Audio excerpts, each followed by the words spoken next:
XFM 104.9. Yeah, with Steve Merchant. What I was saying was, yes, we could have a little trivia quiz, right? This is how it works. Their phone in, yeah, right, and they'll pitch a question to us two, right? We won't know it. They'll tell Carl, and Carl write down the answer, yeah, or on his email, right? And then it might be something like, who was the first woman MP? And write down the answer, and they go, okay, Steve Ricky was the first MP. We'll write it down. You know, I mean, you'll write down something like the Queen, yeah, and I'll write down Britney Spears, yeah. And they go, well, Ricky says Britney Spears, and the answer is, did you see? Yes. And then whoever's... So they phone in, or can they email as well? They can email as well, Steve. Right. Okay, so let me just try and clarify this, because I didn't really follow that, and I know what the competition is. Right. People listening, phone in or email in with a question, a trivia question. It could be about anything. I don't do game shows. But one which we may be able to get, right? They phone in with that, or they email it in. But only Carl knows the answer. He asks us here in the studio the question. Ricky and I write it down independently. We hand it to Carl. We see who's got the right answer. It's like 15-1, but 2-1. And the great thing is that the best question that we'll vote on at the very end of the show can win these 3 CDs. We've got Feeder, Echo Park, The Essential Bob Dylan. That's a 2 CD set, Rick. Maybe keep the questions highbrow to show our intellect, not things like pop and trivia. Good idea. And we've also got this big compilation, Reloaded 3. That's also a 2 CD compilation. We'll start phoning and emailing now. Emailing go with berserk. Your trivia Absolutely questions go berserk. For Gervais. I'm best at science. Well, don't start giving hints. That's not fair, because I'll say I'm best at films if they want me to. Yeah, but I've already said don't do trivia and entertainment and that. Well, they should do. They should do trivia and entertainment. Music and films is what they should do. No, they shouldn't. Or old TV. That's the cliche of XFM listeners, and I know they're more intelligent than that. They're not. They're not, Rick. They're stupid people. They're stupid people, and they only know about a few things. Garbage, Cherry Lips on XFM 104.9. Well, either they really want those CDs or they want to embarrass us. Because the phone lines are going mad. And they are going mad. We didn't even give out the phone number or the email, Rick. Shall I just give it out now? Well, obviously don't need to. Well, I ought to anyway, for those that didn't hear it but didn't know it already. Of it. 08700 800 1234. Sorry, that's not 08700 08700, because I started again because I sort of fluffed slightly. Yeah, go on. 08700 800 1234. And when he says he fluffed, like that's not how he got into television. Exactly. Ricky.gervais@xfm.co.uk if you want to email the question, and only Carl can see the screen, so there's no cheating. Probably people don't know what fluffing is, do they? No, I don't think so, Rick. Carl, have you had a question? What, already? Are we doing it now? Should we do it now? I think we should just drip them in throughout the course of the show. Yeah, you could want dripping them in. Go on. Ask us a question. I thought this was a good one. It's from Clive. Go on in. Clive? We got a listener called Clive. Wow. That's all right. Who was the first James Bond? Oh, it's this film one. No, but wait a minute. I know this ambiguity because we've talked about it. We've talked about this ambiguity before. You see, he might be deliberately embarrassing us because the old myth is that someone played it on radio that we all know and love. Yeah. Now, he should have specified, did he mean the film James Bond, the first film James Bond? Can I just say, we won't count this one, because the definitive one, I've talked to Glyn about it as well, it is Dr. No, was the first one of the team that we... Sean Connery. So Sean Connery's the first screen James Bond. So we agree on that, even if we're both wrong. What did he say it is? I bet he said it was Bob Holness who played him on radio in like the 1950s. He didn't say the radio bit, but he said Bob Holness. From Blockbusters. Yeah. And I was drawing a little Blockbuster thing. That's really spooky. That's weird, isn't it? But the thing about that is I'm worried if it might be a myth. It may be a myth. I don't think it is. It's that we can't 1 point to me then. No. Yes. No. Well, did you know it? Did you know it? We talked about it. No rubbish. Yeah, but if we talked about it, did I say it to you? No, we agreed that it was Sean Connery because it just like we didn't count Casino Royale because you said it wasn't by the same team. And but that wouldn't have been the first James Bond anyway because that came later in the series. No, Rick. No. Don't play the music. There's no way. That's clearly a point. You didn't know it was Bob Holness. He meant it was Bob Holness. I knew the answer, wasn't it? Well, fun-loving criminals, Scooby snacks. Anyway. It doesn't matter, because we both agreed once in a pub that the right answer is Sean Connery. Yeah, but wait a minute, Rick, the point's not that. The man phoned in with a question, and the answer the man was after was Bob Holness. Okay. And that's the answer I'll tell you gave. what, the answer I was after was me. But that's nonsense, Rick. He's the question master, the man who phoned in. That's ludicrous. You to face the facts. You can't say what number am I thinking of. It's got to be the real answer. No, but I knew the answer he was after. So brilliant. Yes, because that's, even if he's got it wrong, it's such common parlance now that Bob Holness was the first James Bond that I knew the answer. Face the facts. Right, give us another question, Carl. Jeez. Give us another question. God, he's a bad loser, isn't he? I had a good one here, but You've forgotten it? Or I sort of scribbled it down. this is brilliant, isn't it? Hang on a minute. We can edit this out, can't we? It's not live, is this? It's only a piler. It's gonna, this is going to look great when it comes out. Go on. Which food? Yeah. Carl, you now making up the question. No, it's just that I sort of took down the important bits. But this is amazing. This is amazing radio. Go on. Which food kind of doesn't make you fat? Jeez. What kind of a question is that? Oh, this is No, it is proper. I love imagine this on the Weakest Link. What kind of food doesn't sort of make you? I mean, it doesn't make you fat. This is okay, do you want Basically, no sort of calories in it. celery? Water. Well, I mean, what do you mean? Do you mean a vegetable? No, do you mean you're right. Apparently, it uses up more calories to bite it than. Yeah, but wait a minute, Rick. One all. No, it's not 1 all because you're supposed to write it down. You didn't know. But you didn't. What do you mean I didn't know? You're supposed to write it down. That's the whole point. We're writing things down. You said water. You said water. But that's because I thought we weren't taking the question seriously because he didn't know what he's talking about. 1 all. We got to set the rules. Bit too much like Portishead for my liking. Was it? Yeah. I quite enjoyed it. Beat a band. Well, that's because Portishead are from your neck of the woods, isn't it? Was it? Portishead, I think you'll find. Yeah, I'm embarrassed myself. Right, another question, quick. Is this question a real question with a definitive answer? Or is it like, what is my most comfortable chair? I don't know why people aren't going to maybe like Trivia Pursuit or something, just getting a question off that and then... Because they're a little bit more discerning than that, Steve. Have you heard the questions? They don't know what they're talking about. This is stuff they've overheard in pubs. Come on, ask it, Carl. I look at the Carl takes down and goes, what's that? I know. What am I meant to write? Go on then, ask this one. Right. What sort? No. The Pope. Yeah. What semi-precious... Sorry, Anne, Mrs. Robinson, we're going to have to let you go. Yeah. Go on. You are the weakest link, Carl. Goodbye. Yeah, go on. The Pope. Yeah, the Pope. Yeah, we've got the Pope. Yeah, that's not strictly a question. He wears a... He wears a dustman's hat. He wears blimey trousers. Yeah. Does he live in a council flat? Yeah, he lives in a council flat. He wears a semi-precious stone. What's the stone? The Pope wears a semi-precious stone. What is the stone? You mean, what is it called? Yeah. What is it called? What, has it got like a kind of papal name? I think it's like, is it a 18 carat one? So we got to try and get the carat yeah, of the Pope's big diamond. He calls it Dennis the Stone. Do they want the type of gem it is? Like, or is there some kind of papal name for it? Or do they want it like the Rosetta Stone? Or I don't know. I can't. Play a record. Play 2 record. Let's not. Where's your head at? Basement Jacks. Right, okay, let's get this right. Have we knocked this on the head then? Is this not happening? Oh, here he is. Look. Here he is. Come in. How have you... Oh, God. I don't believe that. Oh, that's pathetic. I do not believe that. That's absolutely pathetic. Now, they won't believe this, will they? No. Right, No. if I say that Jonathan Ross just got his massive member out, and he is a big lad, come and sit down. I've got your tickets, Mr. Gervais. Thank you. What's going on here then? I mean, why are you dropping off tickets? Well, because, in the spirit of the Comedy Awards, we like to have the rising young stars of the British Comedy Awards. That's right, and that's me. Well, we couldn't find any this year, so we've asked Ricky whether he would sit in the rising young star seat, and I wanted to deliver the tickets personally, so there's no excuses if he doesn't turn up later. Yeah. I always suspected that you were sort of pretty well endowed. Yeah. And now we've seen, it's on webcam. That was just one of my cocks. That's the one you're wearing today. Didn't we? Don't say that. No, This is meant to be the happening young station. What's going on? No, you can't say stuff like that. You can't.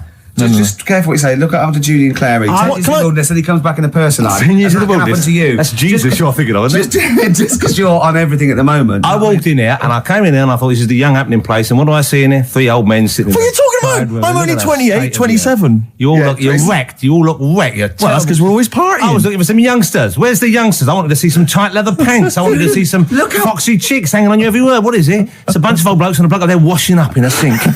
But look at him. He even dresses for radio. Look This at is him. ludicrous. It's amazing. You're I love the fact you were on the phone to Gervais last night, weren't you? Asking his advice on clothes. Look at him. He's going for the man down the DSS. I like that look. That's a nice look. Have you got a single pair of trousers that aren't elasticated at the waist? They're maternity jeans, aren't they? They've got a whole frank panel that pushes The forward. thing is, what I do at the end of the week, I can pop these in the pan and I can make a nice soup with all the food that's encrusted in them. At his years as a homeless coming to the fore there. Look at you, But one why- step away from Lawrence Llewellyn Bowen. I'd like to be that bit closer. But why are you dropping off tickets? Are you a little bit... Because I thought you were married and stuff. Why do you suddenly got this obsession with Gervais? Because I'm a bit rough, ain't I? yeah, it's like when you see Dale Winton out with those rough boys. I'd like to get one of my own. When a top celebrity in a lovely looking suit walks down the corridor with his penis out, Yes. I know that I'm still an You attractive know man. you've arrived. I was inaugurating the same way. For me, it was Des O'Connor. It's like it's the passing on of the baton, if I may use that euphemism. and you've been battened. But it's fantastic. Well, it is a pleasure. I don't think I'm complacent just because I'm mixed with people like you. I still wake up and think, I don't believe it. I'm mates with Jono. Can I just point out one thing? I was listening to the show last week and I heard you, as always, revealing a little too much about yourself, if you don't mind me saying so. Yeah. Steve, Not as much as you. No, but that was just for the benefit of the room. Yeah. And talking about when you used to occasionally urinate in the sink. Yeah. When you were around my house last time and I came in and you looked a bit shifty. No, please reassure me. It was more ownership. But Yeah. I was like, I went to my territory and then other people that come in that go, has Gervais been round here? It's like just marking my territory. Because my coffee the next morning had a hazelnut tang to it that I don't remember putting in. Can I just say something? Because I mean, I used to, mention to you, Gervais, when we first started getting involved in the business. Yeah. I should say, if there was one celebrity I'd like to be friends with, it's Jonathan Ross. Yeah. Lo and behold, Ricky's befriended Jonathan Ross. I'm nowhere to be seen. But Not Ricky invited told me- round. Ricky told me that I could be his friend, providing I never extended the arm of friendship. Right. to you. Yeah, if you ever... I thought it was mad. He tries to keep everyone else down he works with, from the office, all the other shows. He Yeah. tries to keep them down. He's I didn't even want I'm you to number come in. one. I wanted to meet you on the steps. Yeah. I didn't even want to tell you you were around. But you called. He went, who's that? And he saw your name come up and he went, well, can I meet him? Well, you're coming tonight, aren't you? This isn't Radio 2, by the way. These links are way too long. This is snappy radio. We have to play... Yeah. You might The be kids have lost interest. But the kids want to hear Coldplay, Catatonia, You know what I like? Faithless. How about some more of that instantly forgettable hip hop you play each week? One of those obscure Go. hip hop hooey. That's Thanks. the worst feature on British radio. You should be ashamed of yourself. Wait a minute, I've heard your As I was quiz on saying to Radio Bruce 2. Forsyth You're the having other a day, I laugh. said the hip hop's had its day. You told me that one. Put it away.Ut it away. I'm Carl. Carl, how you doing? I'm all right. Got a question for you. Quiet man. Got a question. Yeah. The Pope. Yeah. What semi-precious stone does the Pope wear? It's easy. Go on. Topaz. Is that the right answer? I don't know. I might have wrote it down. I'm really sorry, Jonathan. It's not what he publicly admits to, but I have to know because I was hanging out with him at the Groucho one night and he was saying, oh, look at this, look at that topaz, go and buy that, look at that. Vatican City. Look at that. We can make a nice ring out of that, he said. Didn't go anywhere, but thanks for asking. I better go. I've got to go and buy you. some winkle pickers. Thank you very much. Okay. Enjoy it. Stephen. Carl, I wish I could say it'd been a pleasure, but actually it was quite creepy. See you later. Yeah. It's annoying, actually, that Carl never went to the email because the questions have been sent in there. Are they Good good? questions, and they've all been sort of neatly spat out with the correct answer. For instance, I might have asked you this if I was the quizmaster, Go on. Rick. How many noses do slugs have? Oh, I Which is an think interesting it's thing. 4. It is 4. Yeah. Point to you there. Let me just see if I can find another one. Who, according to the current issue of Viz, is a cycloptic pop temptress? Oh, don't know. Is it a pun on her having one eye and being sounding like... Cycloptic is the clue. There's Yeah. only one pop temptress. Oh, it's Gabrielle. Of course. Yeah. 2 points. Mine are better. He didn't get them. These are rubbish. Have you ever watched a quiz show? Because I can understand the question. They're rubbish, I suppose, aren't they? That gives me a chance to know what the answer is required. Go on. Let me see if I can find another one for you. No, you're never going to get that one. That's too hard. Oh no, that just That just teases you more, Yeah. doesn't it? What's the name of... No, that's boring, that one. Sorry. There you It's go. beginning to fall apart again now. Here we are. What's the proper name for Big Ben? Is it St Stephen's Tower? You know, it absolutely is. That's 3 out of 3. That's fantastic. Yeah, because the bow named after something like Benjamin so and so works in it. It's Stephen's Tower, and that's the big bow. It's actually, in a weird way, I didn't know any of those. So it's actually quite good that we did kind of balls it up with Carl, because otherwise there'd have been egg on my face. Yeah, but I still won. I just won less. Oh, did you? Yeah, you did win. Yeah. I've already forgotten. I already wiped that out of my memory. Yeah, but hey, Steve, it's not me that's the real winner. It's Neil who asked that question About pubs. and he's got those 3 CDs. Just tell him what they are again. Just Feeder, Echo Park, a compilation called Reloaded 3, lots of great stuff on there, and the Essential Bob Dylan 2 CD. Have you set. called him and told him? No, not yet. This is such a shambles, isn't it? Because what if he goes out or something? Actually, if he's listening, can he give us a call? That is so lazy. Can't we call him like Tarrant would? I would have That's had his surprising. number. You've not got his number? I forgot. Oh, this is unbelievable. I said get the numbers, Carl. I wanted to go for the Pope one. Carl, do you actually work here in the week? Or, like, did you just, like in a film when they knock someone on the head, put on the spacesuit and go to the moon? Is it like Secret of My Success with Michael J. Fox? You actually work in the post room, but Saturdays there's no one around that recognises you. So you pretend that you're a producer? Yeah. Because you don't seem to know any of the rules. Because I reckon that name's made up. When did I say a producer? When did I say I was? Carl Pilkington is a name that you'd come up with on the spot. No, he doesn't work. No, he's not a producer. He says he works in sound. That's what he says. Yeah. Well, I'll tell you what. Work with this. This is my song for the lovers. It's a beautiful track. I've played it before. I'll play it again. It's one of my favourite tracks of all time. It's Bob Dylan. If You See Her, Say Hello. It's a little bit of trivia for her. This is the last song I ever played on the old XFM before they came in and said, "Okay, you can go now." That's incredible. Isn't it? Bringing tears to my eyes. Lovely.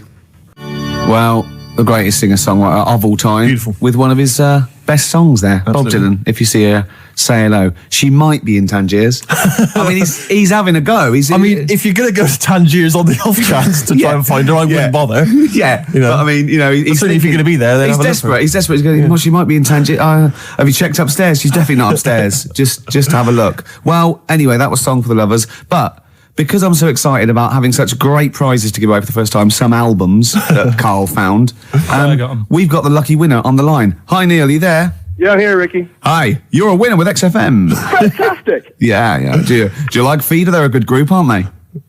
Well, yeah, the kids seem to like him. They do. The kids like them, and then Bob Dylan. He's a great, lovely bloke with a guitar, isn't he? You're working hard, aren't you? I'm fed up with this, mate. Really, honestly, I just don't know what else to do. I come in every week. I try and do. Yeah. You have to write a new series of The Office. That's what you have to do. I'm trying, but I've got voiceover work now, so there's more money in that. You're everywhere. Yeah. Woolies adverts. Yeah. Oh, sorry, I shouldn't mention that shit on the radio. No, it's all right. So, Neil, Steve Merchant here. Will you be looking forward to receiving these albums? You've got Feeder, Echo Park, Bob Dylan album, the best of, and a compilation. You looking forward to them? Oh, absolutely. I mean, it's going to really lift my Christmas haul. I'm not going to get to go home this year, so that's going to make up for it, I'm sure. Neil, what of those three, which one will you be putting on first? I think Feeder, Echo Park, because the kids seem to like it. Okay. Excellent. Thanks very much, What will you Neil. be doing for the rest of the weekend? Are you going to be chilling out? I'm chilling, man. I'm freezing. I'm playing golf right now. That's madness. It's very cold out here. What's your handicap? What's my handicap? My short game's terrible, but... Right, yeah. You're going to be watching the National Comedy Awards this evening. I hear that The Office is nominated. You guys are the shoe-in. Sorry? You're a shoe-in. It's yours. Thank you. I don't know what a shoe-in is, but I'd like to go to one. I think it means like foot in the door. Lovely. Yeah, not foot in the door. It's like it's yours. Your name's already on it. Oh, really? Wow. I would think so, yeah. Well, why would Ross stop around? I don't think he makes the decisions. Neil, thanks very much for calling. Those prizes are going to be winging their way to you. We're just like real DJs, aren't we, Neil? Just say we're just like real DJs and we'll leave you alone. You guys are just like real DJs. Enjoy your game. Cheers, bye. The reason you became king of the universe, of course, is because of your fascinating French bread anecdote. Oh yeah, come on the then. How did baguettes come about? If this is going to be someone cooked a loaf a bit wrong and said I can still make a sandwich out of it, I'm going to hit you. No. Go on then. Right. Napoleon, when he was at war and that with Russia. 1812, yeah. Yeah, all his soldiers were like, not used to the cold weather and that. So they said, take some clothes in your bag with you because it's going to be nippy out there. So they put all the clothes in the bag. Sure. They were told, it's Napoleon, for Christ's sake. No room for any food. You're joking. So couldn't they make some sort of like sandwich? No, it wouldn't fit because of all the clothes. You had to take extra gear. Sure. So, anyway. I can see where this is going. Is there a baguette-shaped gap left in their holdall? They thought, let's make some bread that you can fit down your trouser leg. What? That's not true! No, it's not, I read it in Euston train station. I was waiting to go back to Manchester. Where did you read What, these? scrawled on the wall in graffiti? Yeah. Do you know Was it also meet me here for cock fun at 12 o'clock? The upper crust sandwich shop, Euston station. It's on the wall. What do you mean it's on the wall? Do you know how it says, like, sail on at Dixon's, whatever? Yeah. Next to that, there was, like, a bit of information. Once you've read the stuff on Dixon's... I get information. There's a big thing about the history of the baguette. I read it and I thought, we got to make a sandwich we can spit down our trouser leg. But how How can you march and fight with a huge piece of bread down your train? Although it would be intimidating. You see them coming, you go, sacre bleu, look at the size of them. They're big fellas. Well, blimey. I can't help but feel that could be a practical joke at your expense. Yeah. Do that. Well, the Earl of Do you Sandwich... ever question anything you read? If it's printed up, is that, like, fact for you then? Well, it's not funny. I mean, if they were trying to be funny, it's like, it's not, is it? So it's information. Have you heard us? Things sometimes want to be funny when they're not. That's exactly what happened with the sandwich. The Earl of Sandwich wanted something he could fit down his pants. And it was those triangle cut sandwiches wrapped in cling film were perfect. You might be right. You might be right. I am. Because the Cornish pasty, so they could drop it down the mines, isn't it? Is it? They wrapped it up they wrapped up like meat and vegetables in pastry, and they sort of crimped it, and it was like and they dropped it down the mine, so, yeah, that's how that came about. And bagels were originally made so that people could play hoopla, but then eat afterwards. I don't know if you're aware of that. That is true, Carl. Well, anyway. Call my bluff. Is that true? Yeah. They're all true. They're all true. Yeah. Tell your kids that when you have them. Yeah. You know, if they're still alive in a million years. Well, it might be true. Can someone confirm that baguette fact that it was so Napoleon could stick it down Not him. his trousers? Not him, his soldiers. His men. Yeah. Fascinating information. Fascinating bread information, Carl. Radiohead. Yeah, now this is my song for the lovers. It's a beautiful track. It's Let Down off OK Computer. It's one of my favourite Radiohead tracks. It's lovely. Right, set the tape going now if you want to tape these songs. Avalanches, Frontier, Psychiatrist. Absolutely. Well, we've had lots of emails. People, obviously, we inflamed and provoked about the Cornish pasty. I've got a couple of amendments to that. The crusty bit, you know, is actually as a handle, because obviously the miners had dirty hands, and they'd eat all the stuff in the pasty, and they'd be left with this sort of crust, and they could throw that away. Also, someone told us that at one end was an apple, so you have a little sweet as well. Little dessert. So, there you go. You noticed how, like, over the years we've been doing this, you know, way back when we started XFM, no one ever contributes when we ask about the music, when we ask about hip-hop, or their, you know, opinions on that, anything important. But start talking about pasties. Yeah. We've had about 5 phone calls. Yeah. And someone phoned up to confirm. They used to work for Upper Crust, and basically, Carl got all excited. So it is true. Well, I don't know if it's true. I've read the same sign you did, Carl. Interestingly, there's an email here that says, which basically offers a history of the baguette, and talks about after the revolution, the government decreed that all of France must eat the same bread, and it was up to the bakers to bake this bread of equality. And then Napoleon kind of made sure it was a particular, he kind of set in obviously on the bread you can eat anything you find in the garden, frogs, snails, bits of horse, but squid. The interesting thing is, Rick, that there's no mention of sticking it down your trousers whilst going to war. The French have tried to keep that secret for over 100 years, it was only Steve. the upper crust people. Nearly 200 years, that is a top secret. Somehow Euston Station Upper Crust got hold of a document, left behind in an old sea chest, possibly Napoleon's, could have been Josephine's. Unfortunately, jotted it down. He's kicking himself now. Oh, Secretary, I cannot believe I left a note. If he talked like that. He did. He did that. Yeah, he talked English, but in a very funny French accent. We never got the, we should go in a competition who's the tastiest cartoon ever. Well, actually, I threw up Cheetara, I threw up, Jessica Rabbit. I've had some people contribute here on the email. We've got someone here, Dom, has emailed us. He's told us that, for him, Daphne from Scooby-Doo. Yeah, popular choice. And obviously this is one I've never quite understood. Wilma from the Flintstones. I've actually always felt that Wilma, I don't know, I just thought she was a bit... No, not Wilma. Betty, surely. Yeah, Betty. Well, this is what I'm here. Wilma, I mean, yeah, Betty, surely, but Wilma? No, I mean, she's quite homely. Betty, come on, Steve, you wouldn't say no to Wilma. No, I suppose not. Rick, we've got a couple of emails in here, and they're saying they enjoyed your performance over the Christmas period on a programme called 100 Greatest TV Moments. Yeah. Did you do an interview or something? What was the deal? I didn't see this. Yeah, the Office was in there, wasn't it? And I was interviewed for it. But what are they talking about? They enjoyed your performance?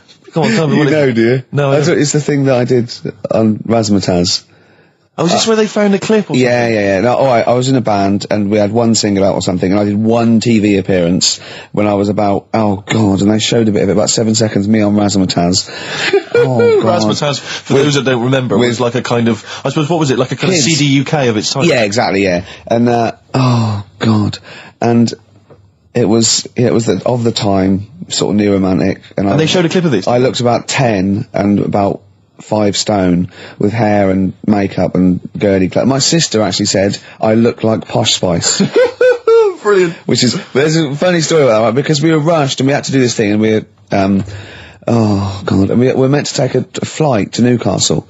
And where were you travelling from? London? Yeah, but we got there, we didn't have tickets, we were told to be there, but the A&R man overslept. Right, for the record company, overslept, and it was terrible, and we were fretting, and eventually it was too late to get the plane, we missed the plane, we had to get a train, and it was really kind of fine. They were back and forth, they're going, yeah, if they come now, we can still do it, we're going to miss it, and this was like a big promotional thing. And we got there, and they went, oh, God, right?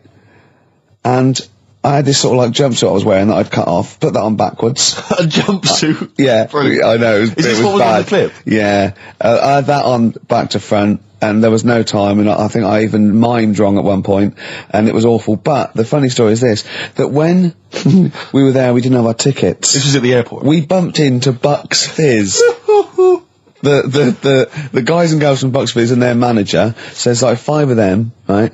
And there's 2 of us, and they had 5 tickets. And Bucks Fizz tried to smuggle us through. And so they went through the things, right? And they went, tickets please. And he just waved 5 tickets that he had, like that, goes, this is us, right? And they went, well, can I have a look at them? And they went, there's only 5 here. And they just looked at us and went, sorry lads, we tried. We were nearly smuggled through. By Bobby. Carol. They couldn't even with their powers. They were at the height of their powers. That was like make-believe time. They'd already done making your mind up. I thought if anyone can get us through customs check, it was the Fizz.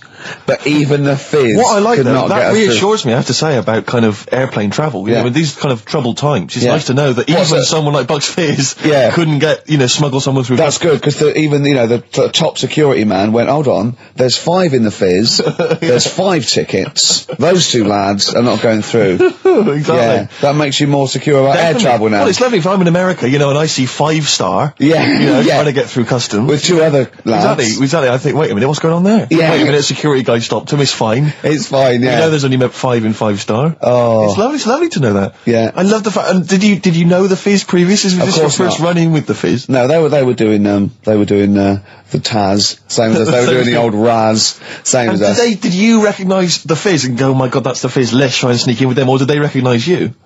How did it work? They wouldn't have recognised us. Exactly, that's what I'm thinking. I love the audacity of going up to Bucks Fizz and saying, try and smuggle us in. You try and break aviation law for us. Now, now it's time to make your mind up. We're going to the land of make-believe. I did that and they laughed. They went, brilliant. We'll get you through, lads. Yeah. Just stay tight.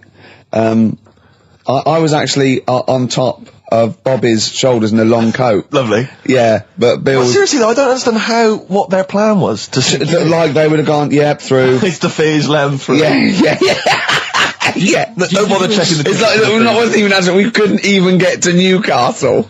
Do you think it was wearing your jumpsuit backwards that sort of gave it away? Well, no, but see, I didn't have it on then. I was just in civvies. I just had jeans and a t-shirt then. I didn't even have my hair gelled.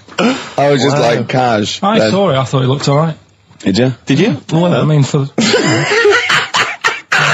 Then you. In a tight jumpsuit. Cheekbones. Brilliant. Yeah. I had some cheekbones, That was If anyone else saw it, or maybe they taped it and they've got a clip, because I'd love to see it. I missed it. Well, I'll get you one. If you have it, I'll tell you what, why not create a website and put that clip on there on a constant loop, and then send the address in and I'll give it out and people can check it out for themselves. Yeah, brilliant. Is that okay? Yeah. Cool. I'll have to lose weight now. Yeah. Hives there on XFM 104.9. Right, we've got a competition question. Steve's come up with it at the last minute. This is just to check if you are a regular listener of the show. Yeah, we would like to reward loyalty. Exactly, absolutely. So, last week on the show, Ricky described a story that happened to him back in the 80s when he was making his TV appearance on Razzmatazz with his band, and he had to fly out, was it to Newcastle? Yeah. And he tried to get on a plane, and a pop act of the 80s tried to help Ricky sneak aboard an aeroplane. But failed. But they failed to do it. At the height of their powers. And they were at the height of their powers. What was the name of that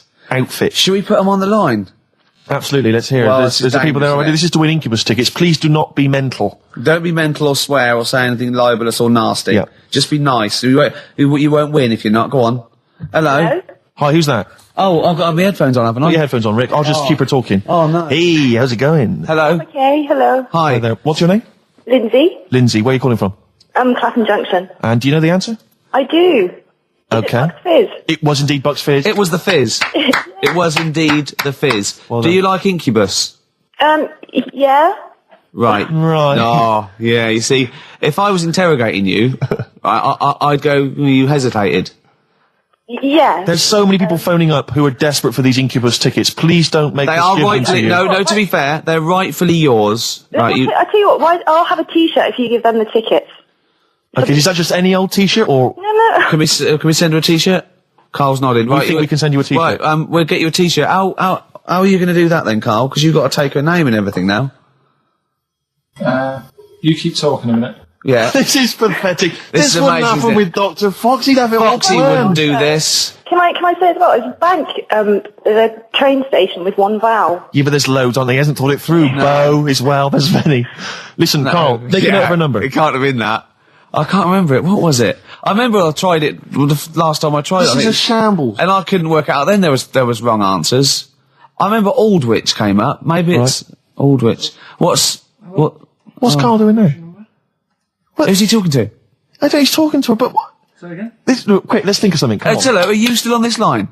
No, he's picked up the phone now. So what am I Don't doing? shit, we're giving away, we're letting people behind the curtain. Let's keep up this veneer of professionalism. This is so rubbish. Isn't Come on, it? no, It's okay. don't draw attention to it. Okay, all right. But let's just talk and make... So, Steve, what are you doing tonight? Looking forward to Pop Stars?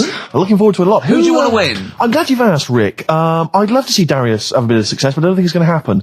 I think it's probably going to be the stutterer. I think it is going to be Gareth. He has a name there, Steve. I think it's going to be Gareth. Yeah, apparently in the polls in the week he's getting twice a bit. We're back, don't we? Okay. All right, Carl. Okay. So she's getting a T-shirt, is she? Lovely. Right. Who's that on the line? Next contestant. Hello. This is amazing. An error. I mean, we couldn't do this worse. Go on. Exactly. Hello. Hello. Hi. Who's that? It's Dan. Dan. Hello, Dan. Danny. So, do you want to go to Incubus? I'd love to, man. Okay. Hold on. This is pointless because he's just heard the last. He's heard the answer. Yeah, definitely Bucks Fizz. This is mad. We didn't think this through. No, but let's be honest, he wouldn't have been on the line if he didn't know the answer. Are you cheating? No. Dan, he said he's not cheating. This is fail-safe. That's fail This is our rigorous. I can't Screening believe this. Dan, you're going to Incubus. Oh, cheers, man. Well That's done. what I Well did. done. Oh, Nice one. Thanks for cheers. listening.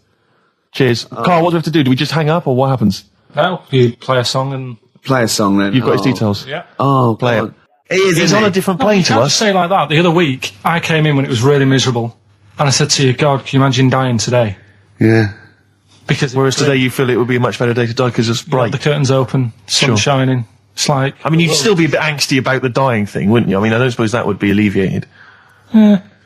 Sure. Okay. Well, hopefully we'll still be broadcasting, when one of us reaches that happy moment and we can check. Yeah. It's got quite a lot of emails, Rick, coming in about band names. I think a lot of people are going wrong for a simple reason. They think it's funny to have an ironic band name. Yeah. They think it's a bit comical. And I just don't think there's any great bands that have had a comical name that have made it into stadium filling. What was that band? Where's Me Jumper? What were they I called? don't know what they were called. I mean, the obvious example of one that was never going to make it internationally. Splodgeness Abounds? Splodgeness Abounds? No. I like them, though. Splodgeness Abounds. Splodgeness Abounds. They were great. Ladies and gentlemen, please welcome to the stage Carter the Unstoppable Sex Machine. USM. These are some of the ones we've had emailed in. These are bands, obviously, that haven't made it so far, and I don't think they will. Ladies and gentlemen, please welcome to the stage The Lazy Birds. Nope. No. Ladies and gentlemen, please welcome to the stage The Paperclips. That's not a real band. That's what is it? someone sent in. I don't know, but no band name is weirder than the others, and also you grow into it. I mean, the Stones and the Beatles are iconic because they are iconic bands. What you think you'll grow into? Ladies and gentlemen, please welcome Shuttle Rock. Ladies and gentlemen, please welcome Treehouse Casino. I don't think they're gonna... That's just made up. Well, possibly. Well, they all are, But they all obviously. are. But my point is, people say there's Yeah. no logic to band names, but if you think a band name like the Smiths, Great. that's genius. It is, It yeah. sums up everything that band is about. Yeah. The kind of they're capturing that mediocre world of grim up northness. My It's- favourite, Sonic Youth. Sonic Youth is genius. Nirvana. These are incredible band names. So Yeah. there is some logic to it. Yeah. I genuinely Sonic believe. It's is not a just bit- arbitrary words. What about The Madness? Cure. The Cure. Madness sounds rubbish, but they're good, aren't they? Yeah, but again, they were never going to be They were never going to be world beaters. But they were a comical band, essentially. Yeah, they were a but knees-up party band. yeah. Madness is fine for that. But they had some great songs as well, and then it sort of turned it all, because then... I mean, Rick, I don't know how many members... Not Home Today is a great song, and a serious song. This is from an email. I don't know how many members of the band there are in Chimney Factory, but if there's 5 people, who decided? Have they all agreed? Yeah, that's the best name. Do you know we what can come I up with. decided? Dell. Right. Well, he started the band, and they rehearsed around his house. So Dale went, "Look, it's called Chimney Factory," because my granny's doing it. They go, "All right, Dale, but it's not. I've got some other." But no, it's called Chimney Factory. I own the van and the amps. There's Paperclips gone. There's a band in Leicester called Paperclips. We can't, we just argue over that forever. Anyway, just all I'm saying is think before you name your band, all right? Because it's never going to happen if you've got a comical band name. There was a feminist band called Clitoris All Sorts, which is quite good, isn't it? But you laugh and then you just think, oh. Yeah. I'm never going to have that on my T-shirt. Imagine that. Clitoris All Sorts. It's that time of the day now, talking of that. Yep. Song for the Lovers. Sure, it's beautiful. Now, Steve, I will play great old tunes till the cows come home. We got to give them a little bit of Dandy Warhols and Air and Athlete. I know that, and they're great. They're good, right? But, I wanted to play a Cat Stevens song, but I thought I'd better not, because I've, play that a little bit. And we quite like resurrecting old reputations, don't we? People like Elton John, who had bad faces, or David Bowie. People whose names now are largely laughed at in the serious rock or people circles. that people might not have considered. I thought Cat Stevens, oh no, Rod Stewart, I thought. Was he Rod Stewart? Many people now are thinking of the leopard hot pants and the ludicrous hair. Think I'm Sexy and all those sort of awful stadium sort of disco things, but he wrote beautiful tracks from Maggie May and I thought, hold on, 2 birds with 1 stone. What about a Rod Stewart song written by Cat Stevens? Wow. Is there such a thing? The first cut is the deepest. Let's hear it, Rick. On this album as well is The Killing of George. Georgie Part 1 and 2, remember? About the gay bloke. Georgie Boy was gay, I guess. His favourite song. Carl's favourite song, right? And I was going, oh yeah, I remember that, yeah. I said about, and I said, did not intend to take his life. He just pushed it when he gets mugged and killed. Do you know what he said? Go on. I was sitting outside, I was singing, he went, well, as I said, they go out too late. They go out too late? He meant gay people go out too late. He went, no, they do. I went, what do you mean? He said, well, they're always out, they go out when people are coming home. He said, if he'd have been in bed by 10, he'd still be alive today. That's a sobering lesson. And he went, there's one that works here and he's shattered every Monday.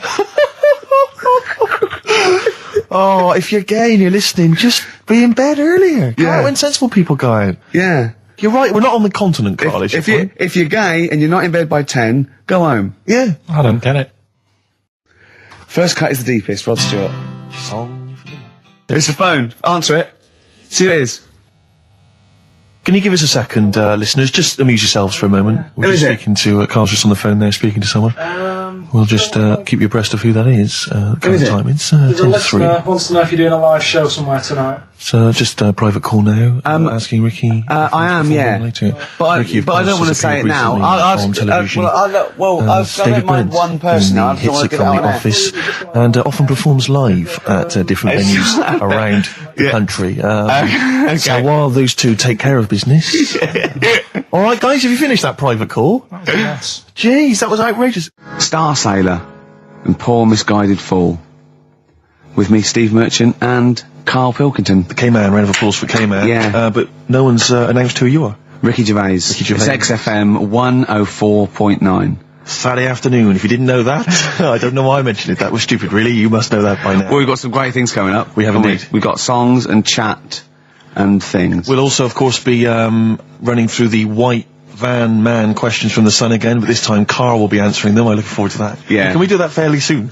Oh, there's some good questions this week. Yeah, we will, but as I was coming in, there was like a bunch of posh lads, I think university students, trying to get in, because they're doing one of those scavenger hunts that they have to get points for charity and do stuff, and one of theirs is get on a live radio show. Right. So I sort of felt sorry for them, so I said they could come on here just for 5 minutes. Who are they? All right. They're just are they toffs? They are sort of like toffs, but they're trendy toffs. They're obviously trendy toffs. I don't know what's that. Is that like Lady Victoria Hervey? Is she? No, I don't mean that. No, they're both sort of like that.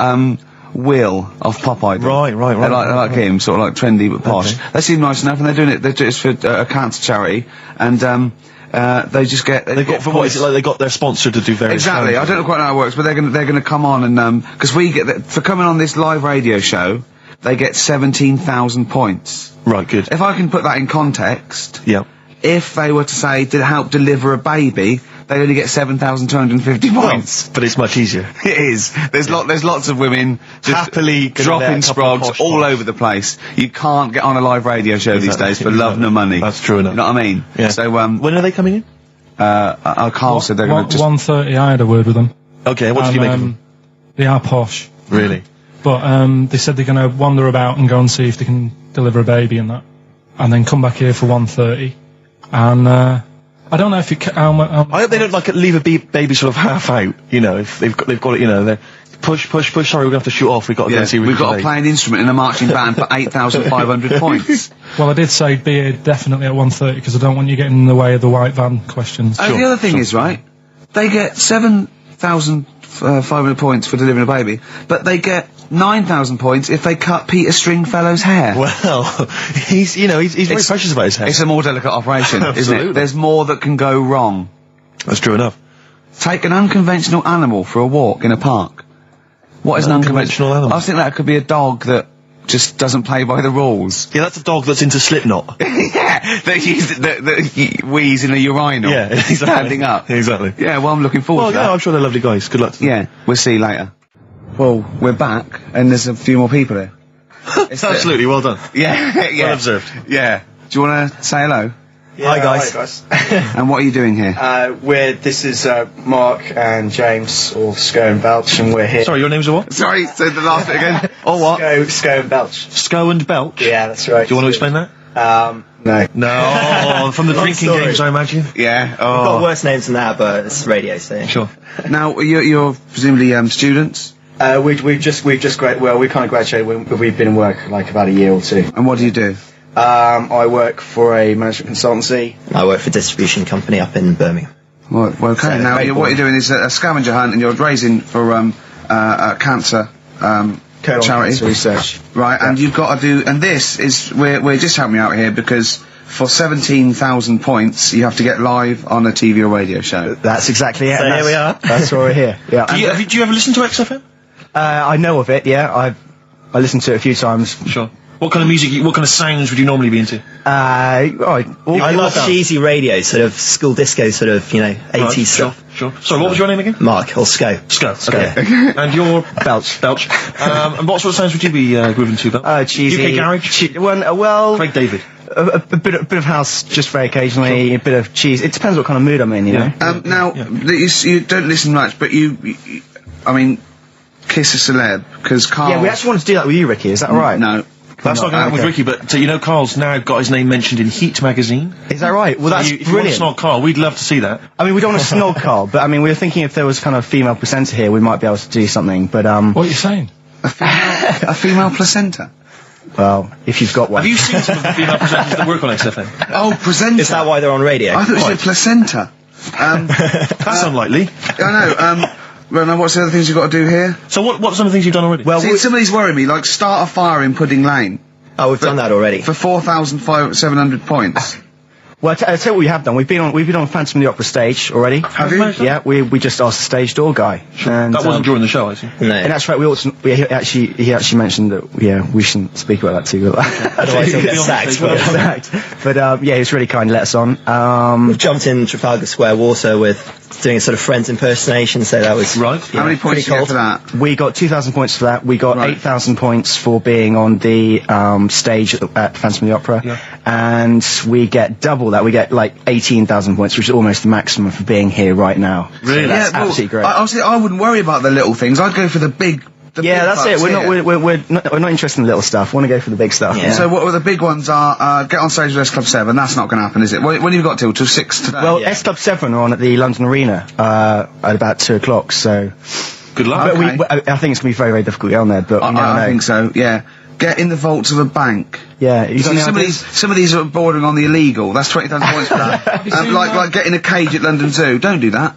I mean, just 10,000 points, but don't do it. Unless it's a penguin cage. That's what we were hoping. Just some kind of timid animal we might be alright with. You know? Yeah, sure. If anyone's got any good ideas for sort of funky things to do on air, then Okay, well, if you leave your number and anyone calls in, they can help you. Then. Well, maybe some of S Club 7 are listening. Well, let's hope so, because I mean, we love them to bits. If they are, it is for charity, and the points get awarded into money for colon cancer research. So it'd be absolutely fantastic if we could. Yeah. So Bradley, John, Tina, if you're listening. Yeah, if you're listening. Or any celebrity out there who's a female celebrity, we need to snog them. It doesn't need to be a long snog, but if we can, that'd be great. This is good for 7,000 points. This looks like a good one. Play the organ in a church. That must be easy. Is that a metaphor? Yeah, but you know what church people like. It says the bigger the better, so it might be. That's got to be euphemism. Yeah, it's got to be, hasn't it? Yeah. Well, thanks very much. Good luck. Good luck, guys. Get no a worries. Thank you Frenchman very much. standing outside Les Mis looking Miz. That's going to happen. That's good.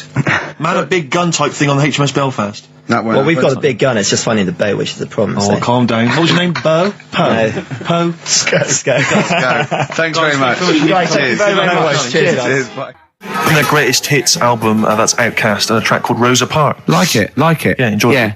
Now, we just had a call from someone impressed by Karl, and Karl's very pleased because this guy has actually done a PhD on Che Guevara. So in theory, whatever subject he chose, in theory, he's probably one of the experts in the world on this particular field. Now, hello, are you there? Yeah, I'm here. Hello, what's your name? My name's David. David, now where did you do your PhD? Did it at UCL.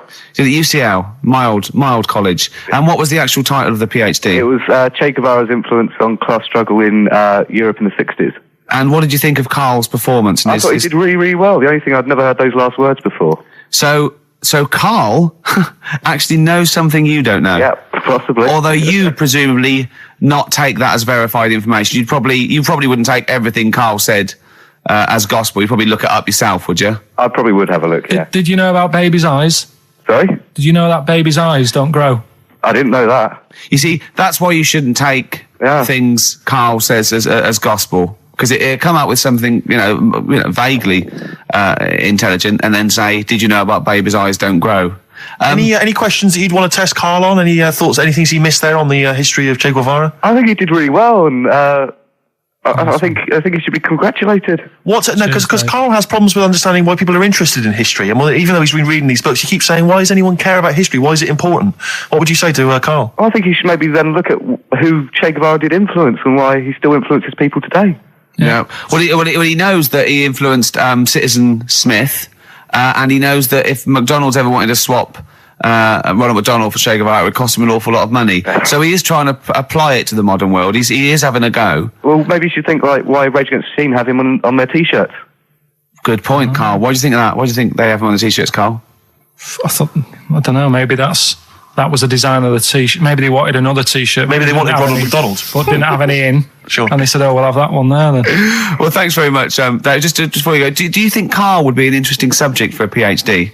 Yeah, very much so. Yeah. Okay. Well, if you're not, well, hopefully one day you'll become a professor and you can maybe set that as some coursework. I could do, yeah. Karl Pilkington. Imagine that. Cheers, Dave. Having an MA in Karl Pilkington. Thanks very much, Dave. Okay, bye. Cheers, Thanks a bye. lot. That's good. My teachers never did that. What encouraged you in that way? Never said well done. So, Really? Yeah. But you never showed up. Yeah, you have to be in the same room. They were too busy saying, "Who are you?" yeah. No, but Mrs. Matthews, me head teacher. Oh, let's not lay into Matthews again. Not Matty she Matthews. said Not Grimble Matty Matthews. I'd never be a high flyer. If she could see you now. What did she say? You'll never be a high flyer? She said that to me, mum and dad. Really? On a parents' evening. And that was after I'd played the drums in Little Donkey. She clearly didn't know what she was talking about. The Strokes and last night. We just had a call, didn't we? From Johnny Mango. Oh, yeah, Johnny Mango, yeah. Yeah, old the Mankster. And he informed me that one of the Wurzels is dead, and I didn't know that. Yeah, Adge Cutler, who was the lead man, I think. Yeah. He said he died the most rock and roll death you can die. He said he was apparently driving on a terrible cocktail of cider and other things, presumably. Yeah. Apples and jams. Yeah. And he crashed into a tractor. And I wonder, is that true? JM's not winding me up. Yeah, I hope the Mango Boy's not having a laugh at me. Is that true? One of the Wurzels died by tractor. Is that true? So give us a call. What's the number again, Carl? 08700 800 1234. If so, I'm sorry that I disrespected them. I didn't know. Table 60. Lisa Tarbuck. That's Corner Shop. Lessons learned from Rocky 1 to Rocky. I love that guitar. That's great. It's real glam rock. That's T-Rex and Bowie. I was going to play some from Ziggy Stardust today, but instead I brought in a different album. I want to play a bit of Bowie. Is that all right? Oh, of course, yeah, always. Bit of Beatles. Still to come up, by the way. We with the education of Carl, last week he did Che Guevara. He did very well. Before that, the week before that, you learned all about Rasputin, didn't you? And this week you've been studying Hitler, haven't you? How does that go? How do you reckon that? It's a bit tough. Okay. I mean, I'll give you the full story later, Steve. Do you know much about him? No. It's, they're all linked. All these stories I've been reading, they've all got a similar sort of thing going through them. They have a bit of a tough upbringing. Things aren't going well, and they seem to take it out on other people. Okay. But I'll tell you more later. Okay. Yeah, I don't think you can... I mean, I don't think Hitler and Che Guevara... It's the same thing. Che Guevara, when he was a kid, had like asthma. Right? He wasn't an happy kid. Hitler, he only had one ball. Well, I was trying to find about that. Yeah, seriously, he phoned me up in the week. I said, "How's it going?" He went, "I've skimmed it. I've just skimmed it. I was looking for the testicle thing. Now I don't know if they left that out or it's not true." Right. He was trying to look up that Hitler has only got one ball. I think they only did it to wind him up. Because it's like, you might be taking over the world, but we're all saying you've only got one testicle. Sure. And it's so did you look in the index and it's sort of Hitler, Adolf, family life, early childhood, testicles? Testicles, absence of. Sort of skimmed through because one of mother brackets other. Albert Hall. The only thing I could find was at one point in like when he was trying to run the place, there was a meeting going on, and somebody had put a bag in the meeting room and it blew up. And I'm wondering whether it was under the table. Yeah, but. Well, you're wondering if it blew a testicle? It was the testicle was under the table. No, the bag blew off the ball. No, the ball sack was probably hanging below the protective top, and so that's where he could have lost. But why would he have only just lost the one? Because the way he was sitting. Cross-legged or something. Sure. Okay. Well, I mean, again. Last week we had a Che Guevara expert phoned up. Maybe they could. Maybe there's a Hitler expert this time who could maybe phone up and confirm the testicle theory. Yeah. What's the number again, Carl? 08700 800 1234. You need to have at least done a PhD or something. I don't think we should invite calls about Hitler. I think we're asking for trouble. No, I'm talking about someone who's done a study of him and who's done a PhD. Okay. I'm not talking about any old nutter. And also, Carl's lottery numbers. He's a little bit more confident this week. Okay, good. He went there more like it. And I looked at him and I laughed. He went, no, even Suzanne said I'm on more on the right lines there. Is anyone who has done a degree in maths or A-level maths that can bear... Carl won't believe this, right? Carl thinks, I was partly doing it to confuse him, just see that look on his face like a cat, right? But there is the chances with a random numbers, for example, the lottery, of getting 1, 2, 3, 4, 5, 6 are no greater than any other single combination. Right. Now that's true. I don't mean you're more likely to get 1, 2, 3, 4, 5 than any other combination put together, but than any other individual combination, they're all equal. It's counterintuitive, I know. I know you think that to get a run of 1 to 6 is less likely than anything else, but it's not. Any named combination, it's not, Carl. If there's a probability... Well, it's never happened. It's never happened. Yeah, but there's any number of combinations that never happened. Every one of those combinations that have come up have happened, and they're just as likely or unlikely as any other combination, right? It's just that you feel intuitively, right, that 1, 2, 3, 4, 5, 6 is less likely than 1, 7, 12, 34, 60. You know what I mean? Well, I didn't win. Play record. Okay. If you give a monkey childbirth pills, it works. That's. Well, we were talking about interesting things about sneezing, and I remembered an interesting fact about monkeys. So, anyway, 2:30, brilliant. What did happen to that bloke who used to make the sound effects in Police Academy? I don't know. He was brilliant, wasn't he? Do you remember him? I don't remember. Was he called Hightower? Yeah, he was good. Yeah. If anyone knows, give us a call. God. Girls and boys. You've embarrassed yourself then, Gervais. What?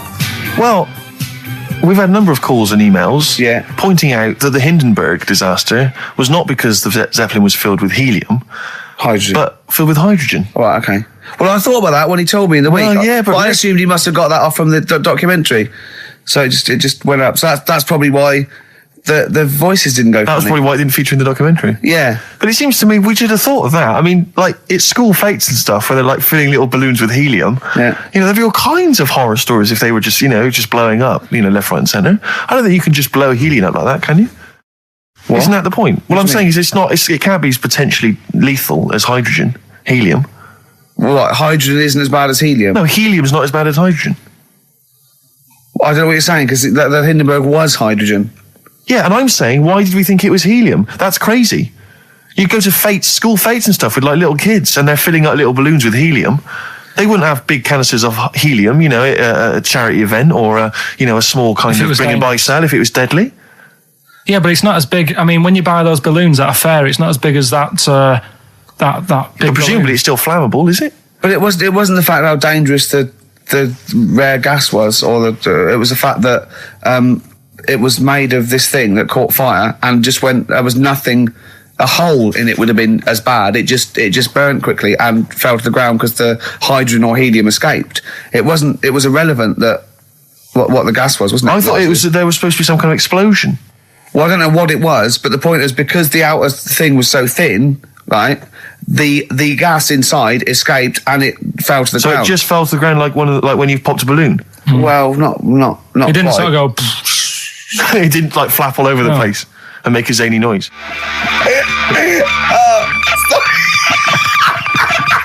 The hives. I just explained what I'm laughing at, right? We just had a call from someone saying his company would sponsor Karl, right, to be raised by all these balloons if he could have a walk-on part in the office.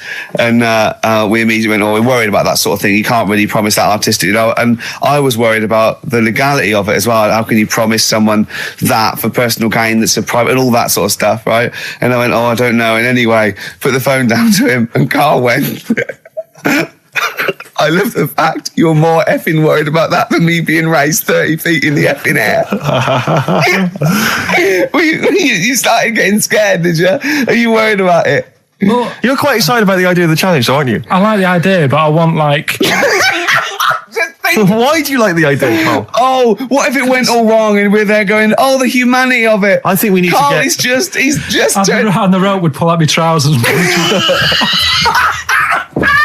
Oh, no, it's definitely got to be Dr. Fox if that's going to happen. God. We've got to do this. So hang on, but let's just think about because wait a minute, we say this, but we'd have to get all kinds of health and safety people involved. No, we wouldn't. Of course we can't just start raising it in the air. No, you're allowed to do it on private land, aren't you? Look what happened to the Hindenburg. No, but I was just saying there was lots of people died. Listen, look, all we do is we get someone, right? But what if he gets loose and he just floats off into the air? And he meets his magpie that he lost. He used to peck his grifter. Balloons. His balloons. So I'm so excited about this. Listen, we've got to do this. No, but please. Shut up a minute. Let's just stop and think about it. It's 60,000 balloons. No, it's not. It's 6,000. But 6,000 balloons. That's a lot of balloons. No, it's not. No, it's don't not. be silly. For sponsorship, people pay for... No, listen, it's worth it. There must be a company out there that'll pay for this, just so we can film it. Hang on, is there not an easier way of just getting one big balloon? Then the challenge is... There's no challenge then. No, it's got to have people coming up and hooking balloons. It'd be like Buckaroo. And the person who puts the balloon that actually raises him 10 feet wins a prize or something. So hang on, so what we've got each person with like 500 balloons. Yeah. That's mad. Can you imagine how many balloons that is? That's ludicrous. 6,000. Yeah. That's an awful lot of balloons. I don't know, there must be someone that could do this. Oh, look, people have walked on the moon, for Christ's sake. We can raise Karl Pilkington with some balloons. Yes, but they had a NASA budget. We've got XFM behind us. Yeah, but balloons... Balloons are cheap. You can get about a pack of 25 for about 150. Right, fine. No, true. Yeah, the helium though, Karl. You can't just attach yourself to a pack of balloons. No, but... What, you think we blow them all up? With helium. Right. Off you go. But then we can do something with the balloons, can't we? Like release them afterwards. Oh, we'll release them back into the wild. Brilliant. As a sign of peace. Fly, my pretties, fly, Listen, be free. I am so excited. I've not been so excited about, and when I thought that Robin Ince was going to stay in my cupboard for £1,000. Look, we've got to do this. 6,000 balloons. I don't think it's going to happen. That's an awful lot of balloons, and I just I don't see how we can tether them all to Karl. He's a small man. No, but because you have them at different lengths, don't you? Yeah, exactly. Karl knows. Can you think about the logistics of this? Oh, someone must know. There must be a company. There's a bloke willing to do it. I know he doesn't know the technology of it. He's willing to sort of stand back. And the company just has access to helium like that. No, we can do this. Come on, London. Someone's done Londoners. It was on the internet already, so someone obviously has done it. Yeah. So they didn't say, "Oh, we can't get hold of the balloons." No, they probably worked it out, didn't they? Karl, you're more excited about this than anything else. About your education, about your exam results. You're so excited. And we'll have a little rope. We're like flying a little kite, a little Karl. We're like, let's go, Karl. What will you wear? Like a one-piece jumpsuit? Yeah, it'd be lovely. With sponsorship all over it? Oh, it'd be great. You're like Jackie Stewart, and just as you go up your little face, oh my God, I'm not going to sleep until this is done. This is the most exciting thing ever. Only 10 feet. 10 feet, yeah. And we need some kind of rope to sort of tether you to the ground. Yeah. We don't want you sort of flying off. This is going to be great. And he'd have a little crash helmet and everything, and little deedy boppers on the crash helmet, like he's a little flying ant. Definitely. We give him a little, oh my God, can we give you an outfit like little wings and everything? Can we paint your face with like children's paint? I'm not doing all that. Why? Oh, because that would be silly. Oh, please, Karl, do this. Do it. We'll do it for charity. We'll do it for charity, yeah? All right. Yeah? Oh, this is We'll do it for children in need. Please, just phone in if you can help us. Lift Karl up 30 feet. Let's say 30 I think feet. it has to be a decent... Yeah, it has to be a decent height. Is there a world record? Because we want to break that if we're Yeah, we want to break that. What is the world record for raising a man by balloons? Yeah. Okay, so listen, let's just finalise details here. We've got... I'm so excited. Email address, ricky.gervais@xfm.co.uk. Ricky.gervais@xfm.co.uk. What's the number? The number, Karl? 08700 800 1234. Give it again.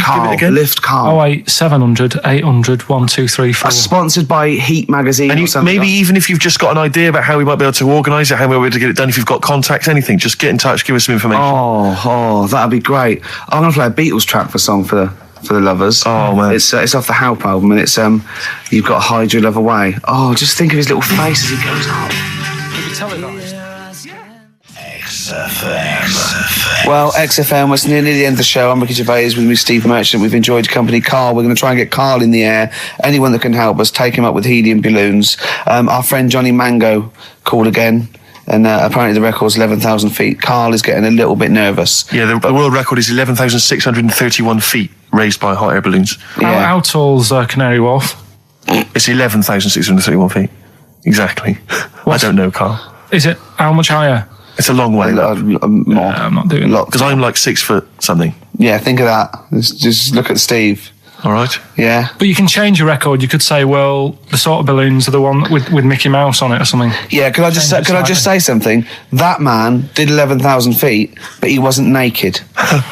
All right? Come on, Karl. Your 30 feet will be the world record for naked ballooning.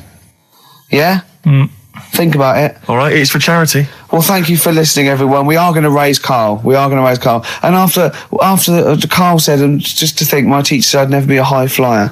So this is your chance, Karl, to shine, to fly. Steve. It'll be brilliant. This is a final song for the ladies. Belle and Sebastian, we've not heard them for a while. This is from, it's actually a B-side or a triple side or whatever you call it. Track 3 on a single called Jonathan David. This is the beautiful The Loneliness of the Middle Distance Runner. Goodbye. The Flaming Lips. Yoshimi battles the Pink Robots on XFM 104.9. I'm Ricky Gervais. With me is Steve Merchant and Karl Pilkington. Good morning. I'm going to be honest. I'm going to own up straight away. I've done very little work towards this show this week. I'm a bit busy. You surprised me. Yeah. So I apologise if it sounds a bit sort of... Thanks for being honest, though. Well, no, I don't want people to go, oh, no, that was a bit shoddy this week. I hope it's not going to be that every week. Yeah. So it is because I've done very little preparation. Okay. So... Right. Whereas normally... You'll probably have to help me out. All right. You have to do some of the work. Karl, you might have to help us out a little bit as well. I don't know. Because I know Steve's done nothing towards it either. So the onus is on you a little bit here. I love the fact that it's still listed as either Ricky Gervais or Ricky Gervais and Stephen Merchant. Essentially, we don't need to be here, really. No, but I know now people listen for Karl. Everyone I've spoken to, for people on buses. To comedian like Ross Noble mentioned you the other day, and they go. People on buses. I've never been on a bus. You haven't been years. on a bus for like 12 years. Yeah. People on buses. I don't know why I find that so funny. I just know the idea of you being on a bus. The idea of you handing over your fare. They're shouting out from the window. Right. They're going, I love Karl. Right. Yeah. I'm walking along. How much is it on the bus? 20 pence. No, come on, seriously, how much is it? One adult for Terminus, please. I love the fact, they do that thing where, like, if they're interviewing What is it, Paul 50, Newman or 60p? someone famous. No, it's a quid, isn't it? It's a quid. They always say, how much is a pint of milk? And that's supposed to prove if you're sort of still in touch with your roots or whether you're too big a celebrity. Yeah. You've got no idea how much it costs on the bus. Quid? It's not a quid. 120. No, it's not 120. Pint of milk, about 50p. 30p. Oh, brilliant. Wow. Oh, because, it's fascinating because you gave this stuff up before you became a celebrity, didn't you? You were always lazy. Because people always say to me, like, Ricky seems a bit obnoxious. Who says that? No, they say, No. Who comes up to you and just says that? The guy on the tube did it. I swear to God, he came up. He said, I was watching an interview with Ricky. He's not a nice piece of work. I went, he said, no, I've got friends like that. And it's like they're always talking, they're a bit irritating, and you sort of let them off because they're your mates. But I was going, well, hang on a minute. He went, well, two things. It's sort of my job talking, and being interviewed, essentially you do have to talk. Yeah, so about yourself. If that's his only criticism, then I'm not too bad. No, he didn't think you were funny either. In fact, he had a whole list. Well, I say a list, a petition. It wasn't Dickie Anderson, was it? It wasn't Richard Anderson. I hope he's listening. He's our biggest fan. I'll tell you what, Mock Turtles need a remix by Fatboy Slim, don't they? Mock Turtles? It's a great tune, but I'd love to hear it remixed. Yeah. Mock Turtles, Can You Dig It? Remixed by Slim. Yeah. Yeah, XFM 104.9, Ricky Gervais, Steve Merchant, Karl Pilkington. Ooh, stuff to do. What's going on? Stuff to talk about and that. What's been going on? Before you came in, you saw it, didn't you? That experiment I was doing with the... An experiment? Yeah. Well, all I know is as I walked in the building and I passed the little kitchen area, you were hitting Karl on the head with a tin tray. Didn't it make a good noise? It was a great noise. But I'm interested, explain more about the experiment. Well, I wanted to see how hard I could hit him and make it resonate, right, before I either caved his skull in, or, you know what I mean? So, you had to hold it quite loose, so it could, like, vibrate, but you had to grip it hard enough to give it a good whack. Right. And his head's brilliant for hitting stuff on. Is it? It is perfect. Could we recreate that moment a bit later on the radio? You'll notice that you've been on for 15 minutes, haven't said a word. Just had a bit of an effect on me. Still a little bit shaken. Okay. Dear. But yeah, do it again later. We were talking about your head a little bit earlier, weren't we? It's not going to mean that you're sort of a bit, fuzzy thinking, is it? That'll be alright. Yeah. So... Can we recreate that later, maybe towards the end of the show? Just hit you on the head with various objects, see which make the best sound? He said talking about Time Out. I said something about in Time Out, and he went, yeah, do you read that? I went, yeah, I read it, get it every week, yeah. He went, there's no point though, is there? He said, because it's like a telephone directory. If you want to look something up, you look it up, but you'd never sort of browse the telephone directory. And I went, that's an interesting point. He went, although I did. When I was in Scotland, I just looked up how many Macs there were, and there was 42 pages of them. How bored are you in your hotel room in Scotland to suddenly start working out how many people start with Mac? Were you sat in your room? There was nothing else that you could think of to do? I've been working. It's when we did the show from, XFM did some stuff from Edinburgh. Yeah. You were sat in your hotel room? Sat in the room, waiting to sort of go out and get some food and that.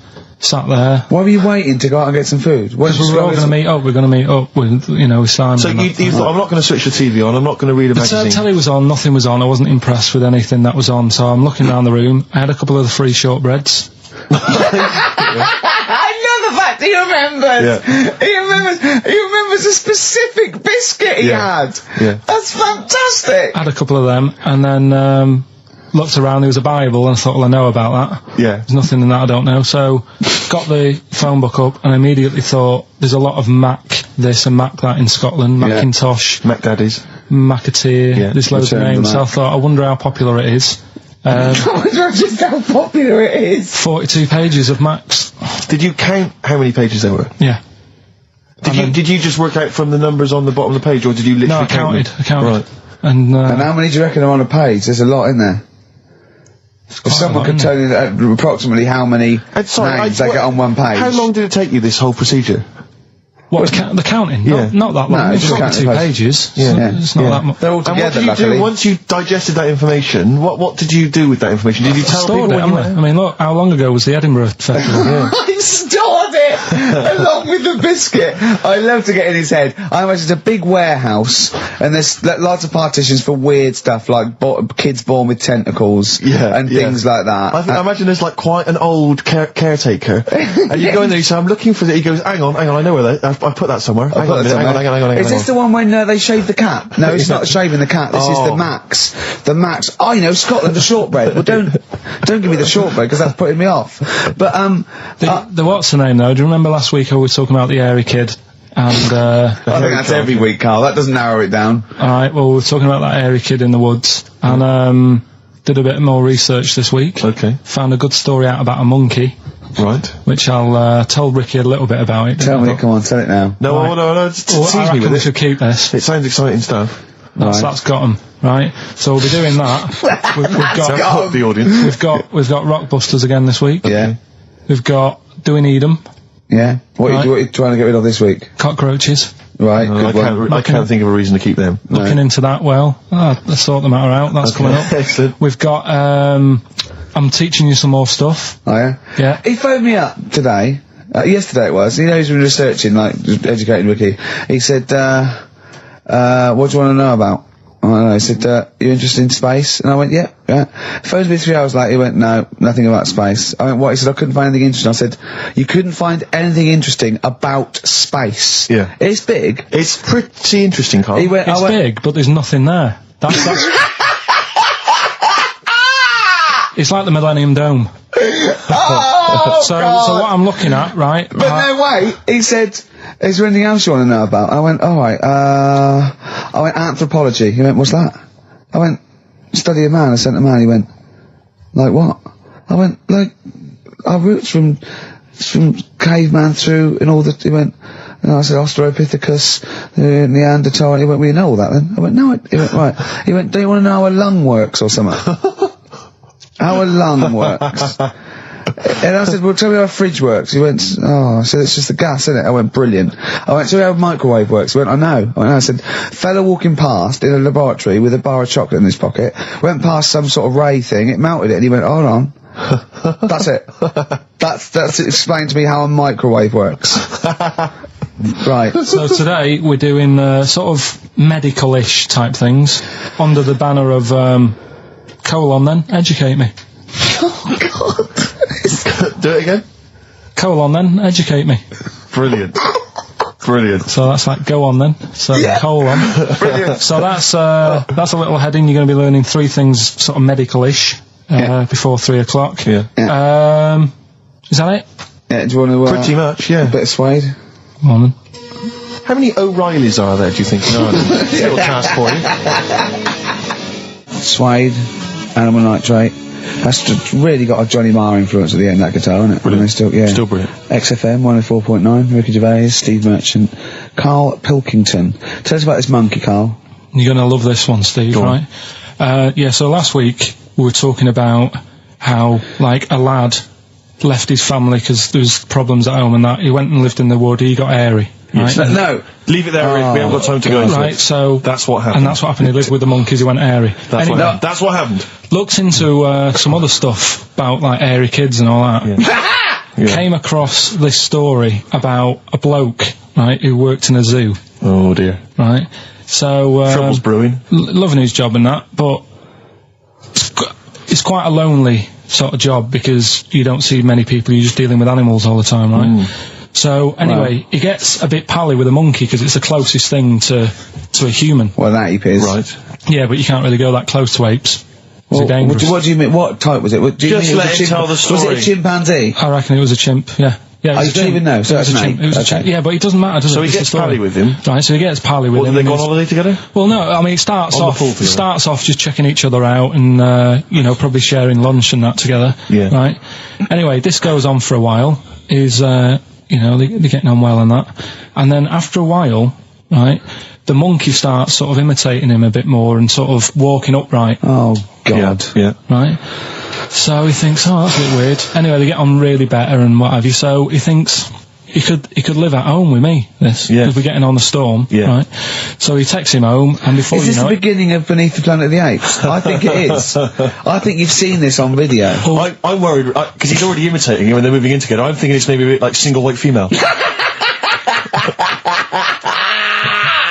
Single White Zookeeper. Oh, brilliant. Right, so anyway, so it's moving in, and it's getting used to sort of the normal human life. It's having a cup of tea in the morning. Yeah, PG tips. He finishes the day off with Finishes the day off with what? He doesn't have to move a piano at one point, does he? Finishes the day off with a little brandy? Yeah. He pours himself Is he wearing a smoking jacket? I'll tell you what, Carl, you're a maniac, mate. No, this is why it attracted me. It's amazing, right? So he's having his brandy and that, loving his life. Next thing you know, he sort of, I don't know if he loses it or he gets shaved, but the top half of his body is hairless. Right? Apart from his head.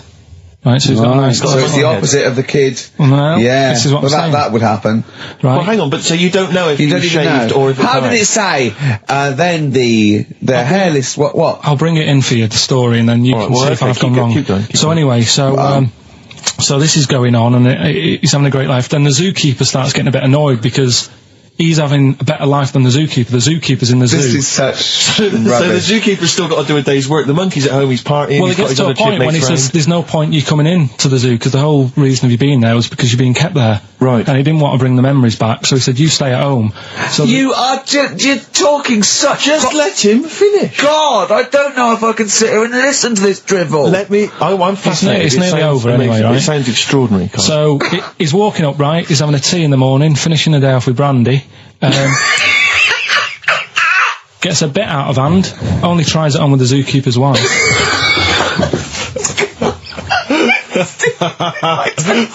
Make him go away, Steve. How does he do that? Well, because he's around humans a lot, he becomes a bit of a charmer. But what is it that he could do to seduce her? Pick fleas out of her?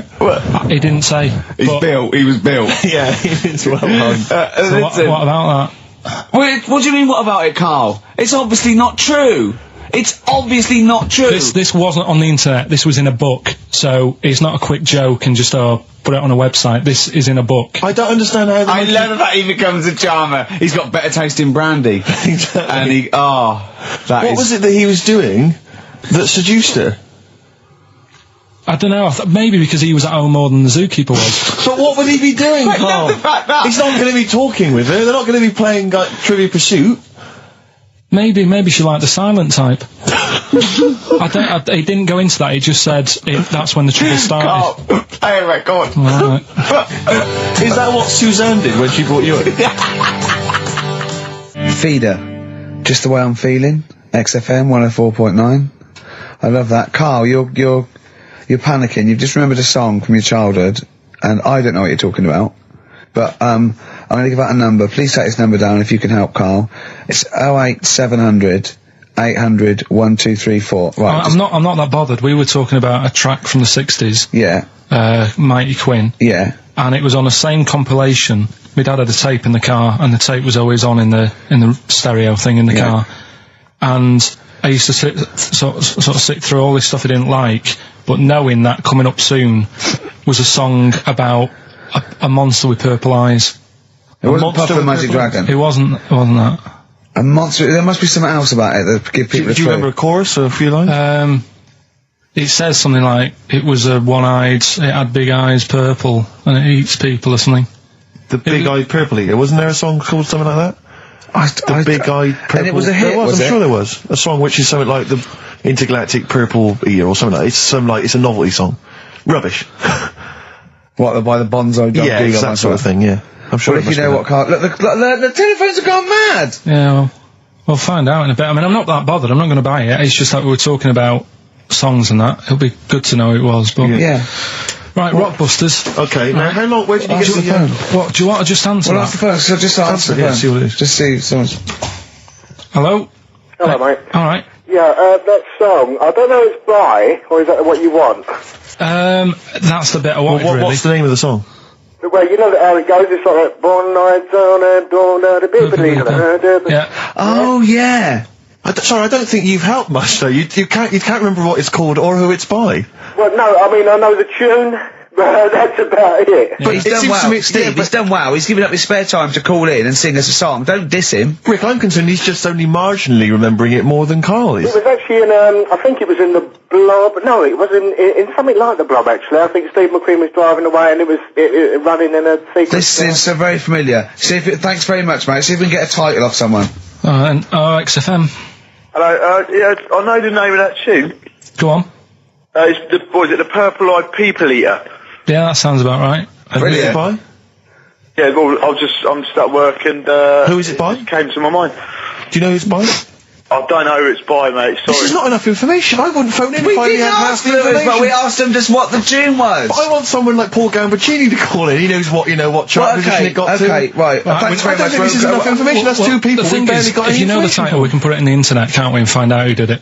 Yeah. That's full of brilliant information. Well, thank you very much for calling in. I don't know why they bothered, frankly. Right.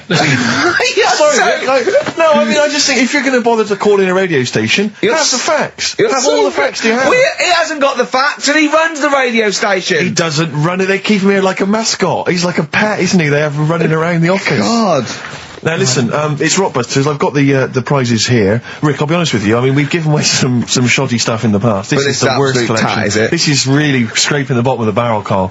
I mean, hold on, the how many more of these can we give away? If you're still phoning, hang up because we're not going to bother anymore. We're really sorry about that. Maybe email us or something.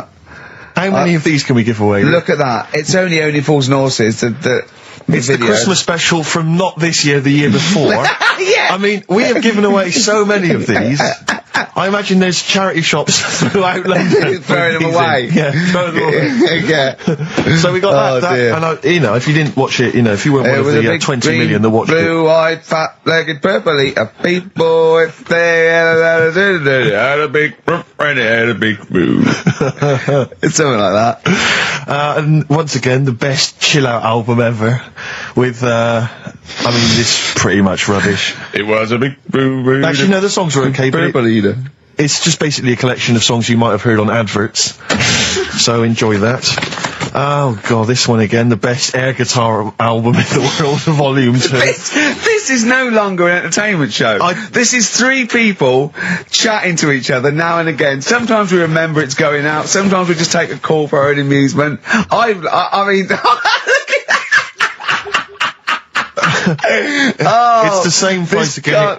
It's the David Attenborough compilation of DVDs, which I'd be very surprised if actually makes it to you. I imagine someone here will have had that long before we post it. Oh dear. There's a t-shirt in here. XFM 104.9. You get sent a lot of just in case you're wondering what you're listening to. This is a Quicksilver t-shirt. What is that? What t-shirt is that? That's a t-shirt made by the Quicksilver people, so if you're a bit of a surfer dude, and by the look of the size of it, you're a midget. You can't say midget. You're welcome to it. And this is, I think, the piece de resistance, Rick. I mean, because you know the kind of fans we have. They're pretty cool cats, pretty groovy guys. Yeah. So I imagine they'll be loving on DVD Doctor Who, the Aztecs.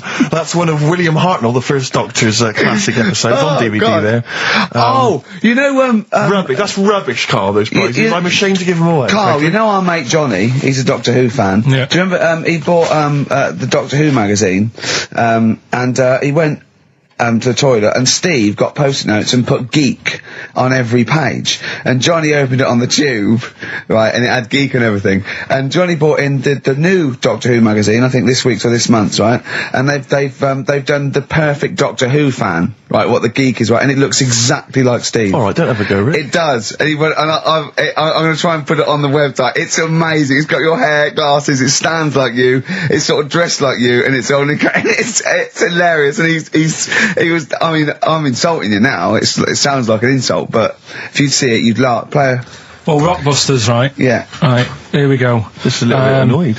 Just, 3 clues. We've lost all the energy in this show, haven't we? Well, I can't get over that insult. I'm just a little... No, we did, though. It just came out, I can be honest with you, it came out left field. I wasn't expecting an insult. No, but I think there was a sense of camaraderie on this. Just email in, ricky.gervais@xfm.co.uk. I'm just annoyed, I can't what are we doing? I'm just reading out the clues. Should we put this, let's put this one in for the Sony Award. Let's put this show in for the Sony Award. Play a song, Carl, because I need to discuss things with him. I've talked before about him sagging down. Get this down to 3 minutes, it'd be a great show. Rockbusters in a minute. XFM. Learn some day. by Bruce Springsteen from his new album, The Rising, on XFM 104.9. Ricky Gervais, Steve Merchant, Karl Pilkington. Woman just phoned in and said to Karl, stick up for yourself. Don't listen to that Merchant. He does my head in. He's so arrogant. I don't think I'm arrogant. I think I'm mean.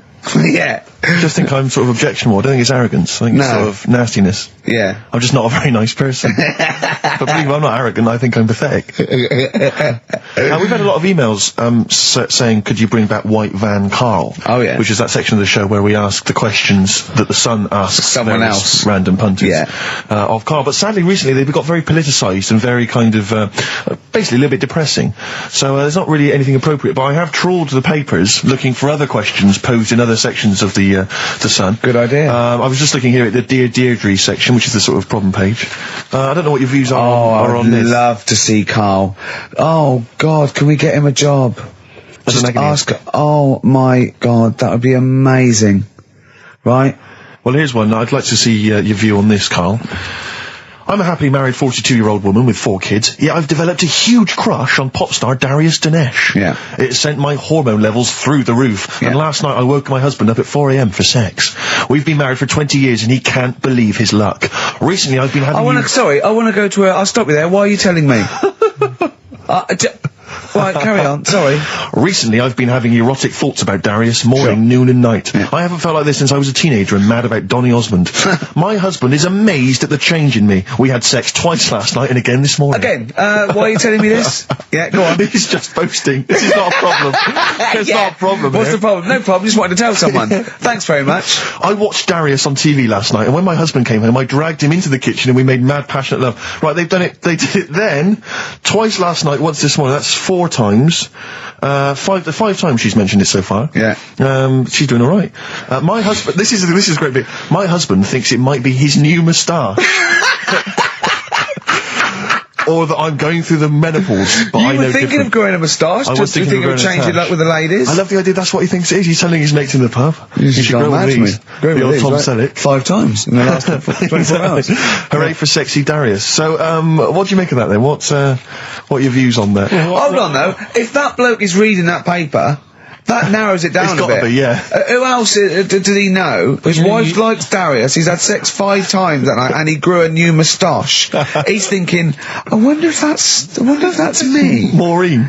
Yeah, go on. But what's your concern? Because I'll tell you what her problem is. She's worried that, the reason that she's now kind of overly excited and she's, having this great sex with her husband is because she's actually fantasizing about someone completely different, younger. She's having these wayward thoughts, isn't she? She's a bit concerned about that. What's your concern? What are your thoughts? I reckon she's going to start shoplifting soon and coming out in hot flushes. Go on. Just, they're both happy, aren't they? He's getting what he wants. She's happy. I'd say, yeah, whatever, get on with it. Do you think that she should confess? She wants to be honest with him. I wouldn't, because not that many fellas like Darius. Right. So, if you're sort of thinking, she'd rather have him than me, I don't What do you think Darius would think of this? He'd probably be happy with that. I mean, what would you do if you got loads of phone calls, right, from women going, Karl, whenever you're on the radio, I just have to do it. I just have to do it. Your voice makes me... I'd say, alright, well, it's alright. I'd be happy with that. Would you? Yeah. I mean, just in case anyone is doing that. What would you do to sort of egg them on a little bit to help them out? What do you think? What sexy things would you say? What do you think is your quality? What do you think people would find, pretty horny about you? Is it your sort of mank wine, do you think? Just say this. London shit, innit? I'd say that, but, London, it's not that good, is it? I think you've done it there. So that's Say something quite sort of sexy, though. Say something like, well, I love to love you. Say something sexy. Say that. No, say something sexy. Sue's answers to me, do you love me? I go, yeah, you're alright.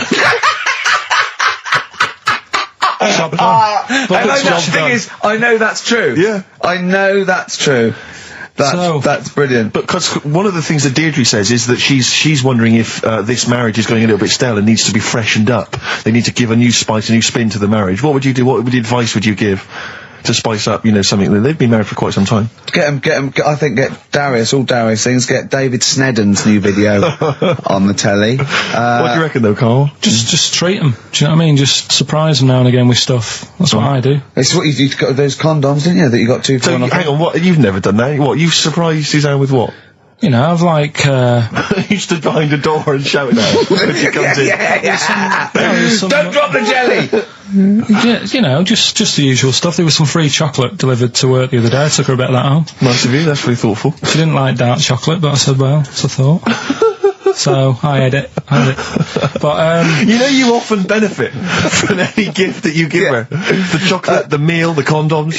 There's always something in it for you. Yeah, there is. I love the idea. She's got bored with a Christmas present now, though. What, the condoms? Yeah. Or the food that she ate. Oh, the condoms. Right. Yeah, she's got tired of filling them with water, throwing them at the passing kids, or putting them on her head and inflating them. I love the idea of asking problems. What do you think of erectile problems? That Pele advert, he goes, be careful, we haven't got erectile problems, call this number. What would you do if you're impotent? What would you do? What's the advertising? Just saying, like, if you can't, I haven't seen that. Yeah. Why have they got him doing it? Wow. Well, he used to be able to keep it up for hours, the ball, and yeah. What would you do if you... To advertise that? No, if you suddenly couldn't get, what would you do? I don't think it'd bother me now. I know you're 30! What's wrong? You're talking like you're an 80-year-old. Yeah, but do you know what I mean? You sort of been there, done that now. It's like the boxing and the dancing that I did. It was good as a kid, and now it's like, take it or leave it. You need to write to Deirdre. Supergrass, Seen the Light, XFM 104.9. We're a little bit worried. We might have a technical hitch here. We've had no emails, and usually we get loads and loads.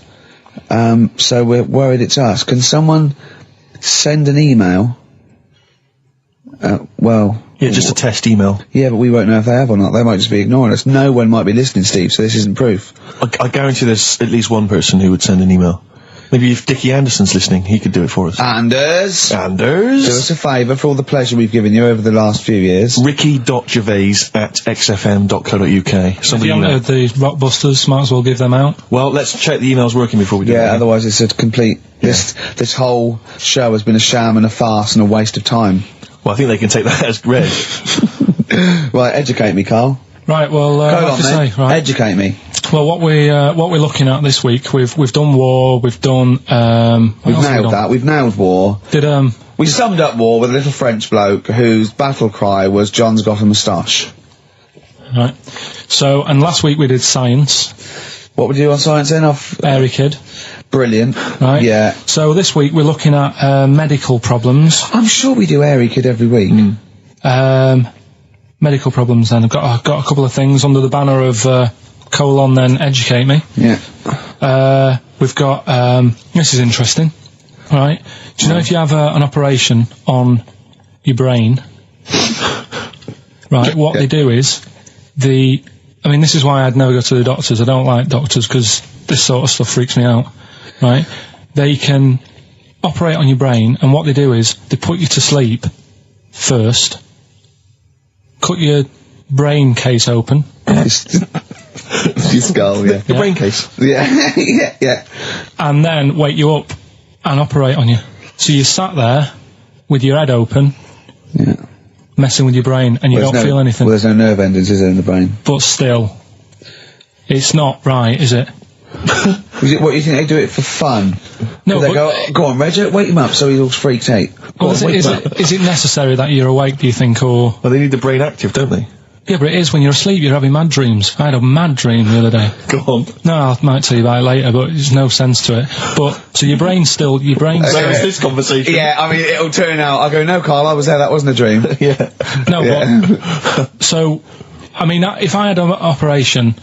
On your brain, heaven forbid. Well, operation anywhere, I'd like to sort of think, well, I'll have an injection, I'll go asleep, but when I wake up, it'll all be sorted. Yeah. The fact that... Your brain case is open. And they wake you up and you think, oh, is it all done? They say, well, have a look in the mirror. And your brain... See, I don't think they do that.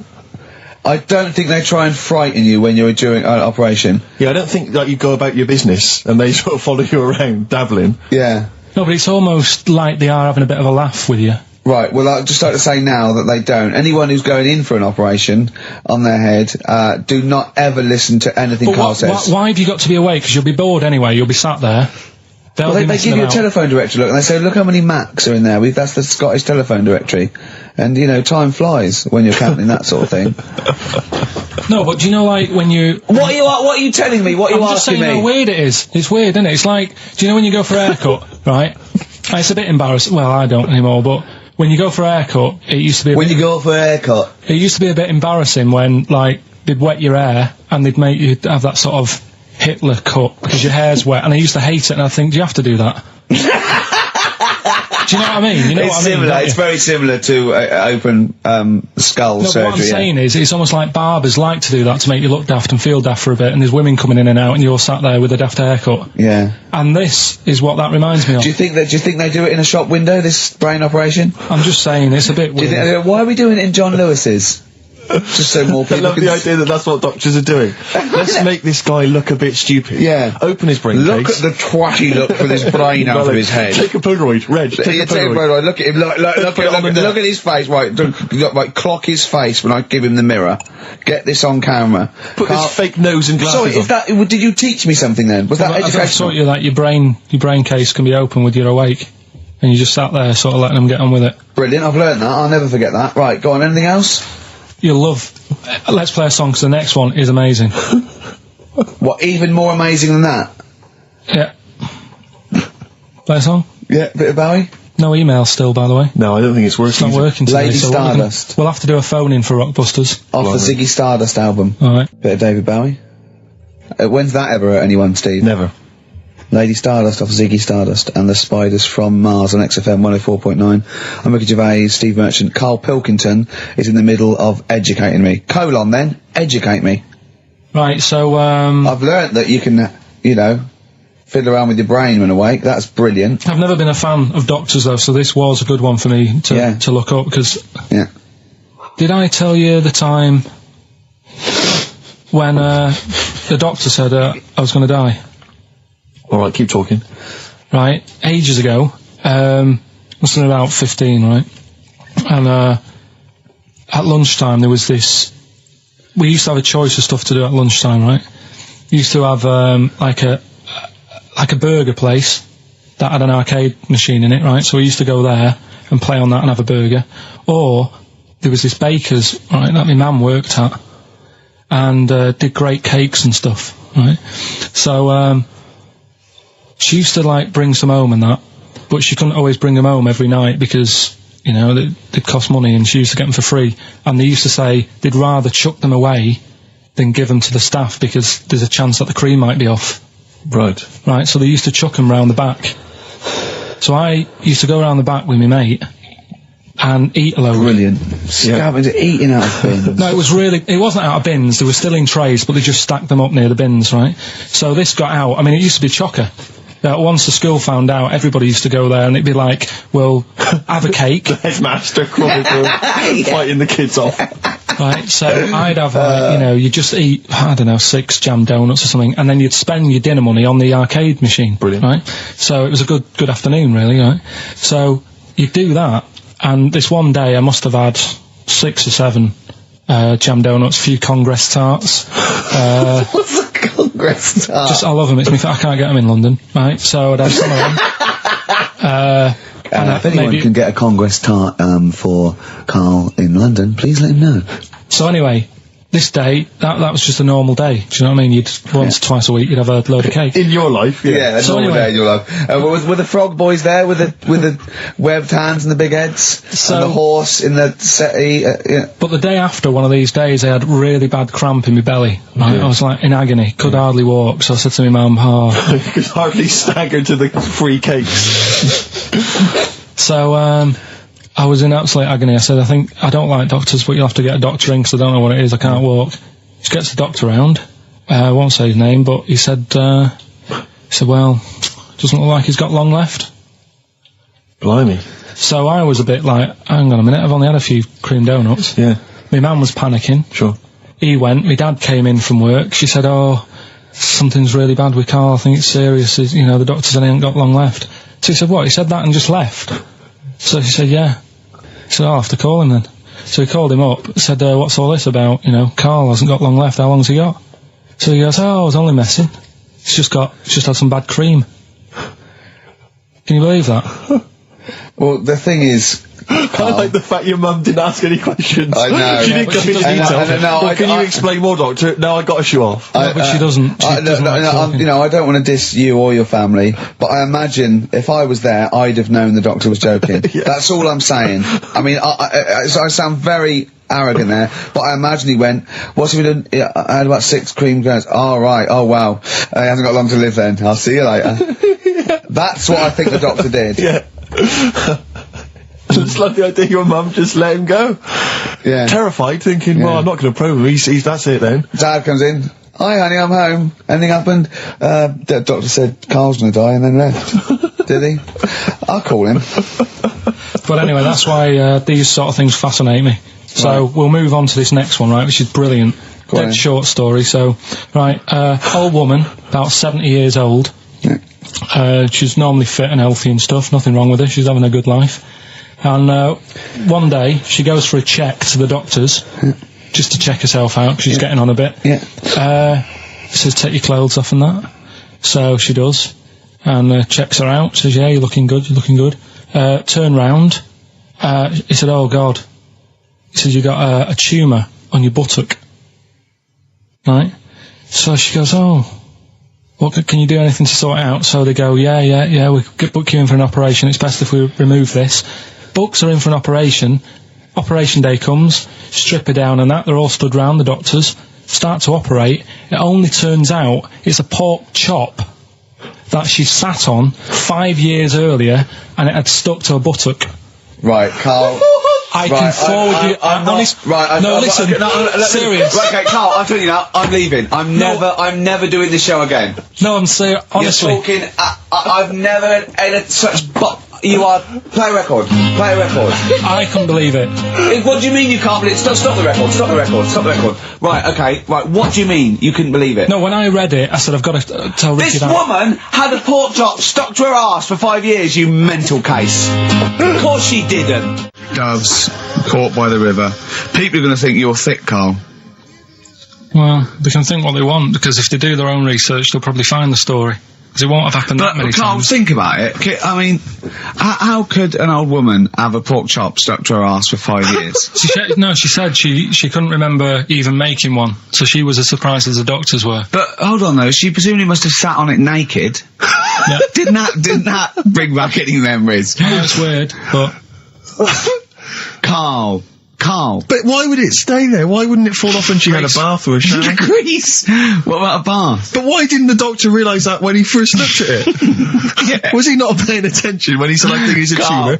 Karl, listen, think about it. A pork chop stuck to your arse for 5 years. You're naked, you sit on a pork chop, you go, nothing. Yeah, there's nothing weird about that. I can't feel anything. Even if you had a dead leg, the time you that pork chop, what else you got dressed? Well, she might have not done that much. She's old, she probably just sat down and didn't move for a bit, and over time it's stuck, and then... What do you mean over time it's stuck? Do you think the longer something there, the more it stays there? Look, I know that's why the pork chop goes, well, we've been here a year, we're not going to move now. I don't think we're going to move now, but I'm quite, attached to this buttock.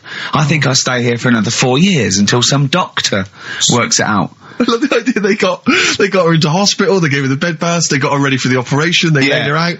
They were just right to take get the scissors or the knife, make the incision. Hang on a minute. This is a pork. Bring me a frying pan. This is a pork chop. Right. Crazy, well, okay. Well, if you're happy with it, then I'm happy with it. Fine. Right, that happened then. So did the shaved monkey who got off with a wife. Fine. Rockbusters. Then we've got a problem with the email this week. Yeah. So the least of our problem, I think. They're not coming through, so I'll give out the clues again, and then you can call in on 08700. Only call if you know all three, you can rattle them off. Yeah. We'll do it during the next record, so the number is... 08700 800 1234. Right? 08700 800 1234. Right, okay, so you got that. So call in if you know all three. Yeah, the three, just to recap. I've got 3 other jumpers like this one, the initials FT. That bunch of people can't make up their minds if they want to sit in the sun or not, right? That's C. and the Jamaican fella had some aspirin. Why did he do that? Right? That's FD. So if you know them, give us a call, and it's just the first with the 3 Right, well, I think they're calling now, Carl. So play a lovely record and take some phone calls, and let's get this. Do you want to play this old Lulu track? Oh yeah, don't laugh when you hear Lulu, because this is A Man Who Sold the World by David Bowie. It's a good version. Syntax, Pray, XFM 104.9, Ricky Gervais, Steve Merchant, Karl Pilkington. Right, get off. Right, what you got next? Right, well, running a bit late with this, but it's time for Do We Need 'Em? We're looking into what I'm really worried about this, because everyone's getting that last clue wrong. I reckon it's so rubbish that even your mental fans can't work it out. Yeah, it's a tough one, but... Give that final Rockbusters clue again. The Jamaican fella had to have some aspirin. Why is that? Why did he have to do it? No, hold on, that's changed. Well, it doesn't matter. The story. Oh, it doesn't matter. That's the point of a cryptic clue, isn't it? Oh, do. What have you got now? Right, so we're looking into animals that we get rid of. I've spoken to someone about snails. I've spoken to someone about jellyfish, and that, and looking at cockroaches today. Right. Now, who's the expert? It's a woman called Jessica Marshall. Right. Does she know that you're going to play this on the radio? Well, I called up, right, in the week and said, can I talk to someone about cockroaches? And she was like, is that Carl? She knows who you are. Yeah. Right, so she already knows maybe your angle, your approach. Yeah, she was and she's an expert, she's just not just some random person. No, she works in a museum, a good museum. I said I'd give it a plug. It's the one near Knightsbridge. It's got dinosaurs and that in it. It's worth seeing. Natural History Museum? Yeah. So, not sure. He's not sure. This is what happened.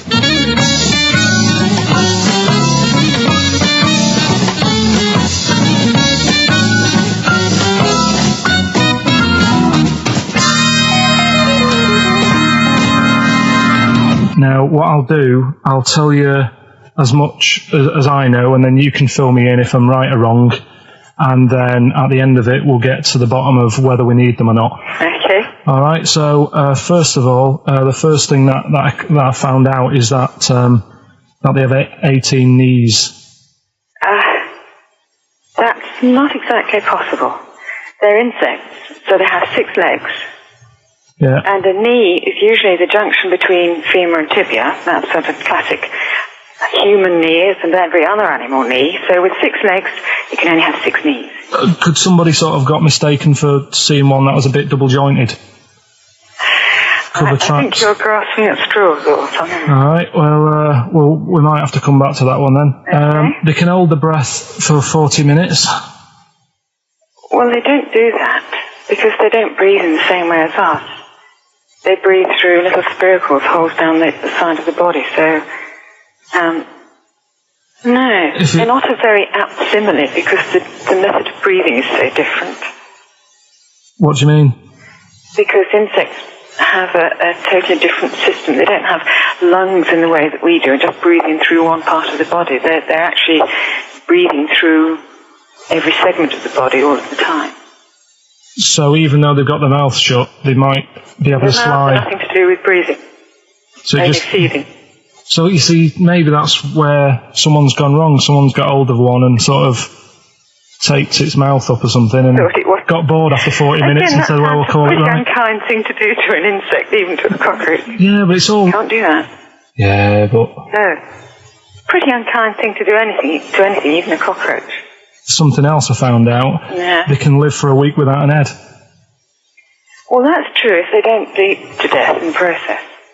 But the weird thing is, when I told you that they had 18 knees, you seemed a bit sort of like, don't talk ridiculous. But then we're talking about an animal that can live without an head. So there's a little bit of truth in that one, yeah? Yes. Why, when it was invented, has it got that facility?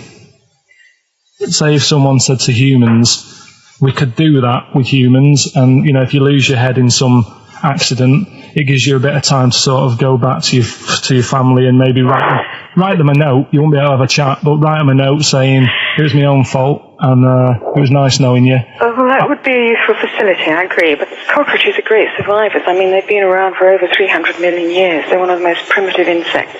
All right. Well, I've also, is it true that they do a lot of resting? Apparently they can sort of rest for 75% of the time. Rest?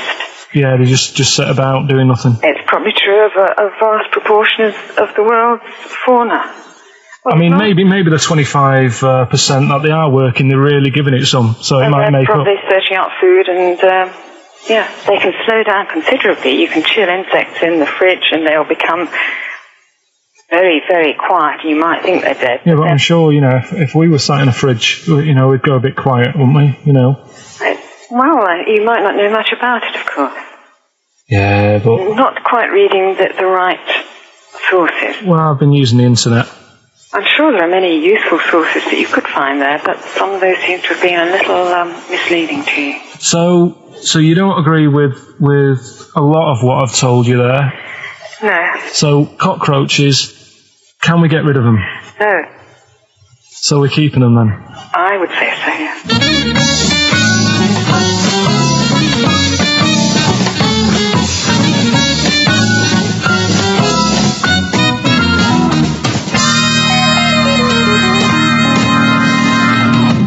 I think we should get her on more often because she sounds like she'd be a bit of an ally, really. Because she knew immediately that you were talking nonsense. She even said, I think you should be more concerned about your sources, which I've been trying to tell you for a year, right? The fact, I mean 18 knees, where did you get that from? It's on the internet. They can hold their breath for 40 minutes. I mean, I don't know what you read and take on. Mad world, don't it?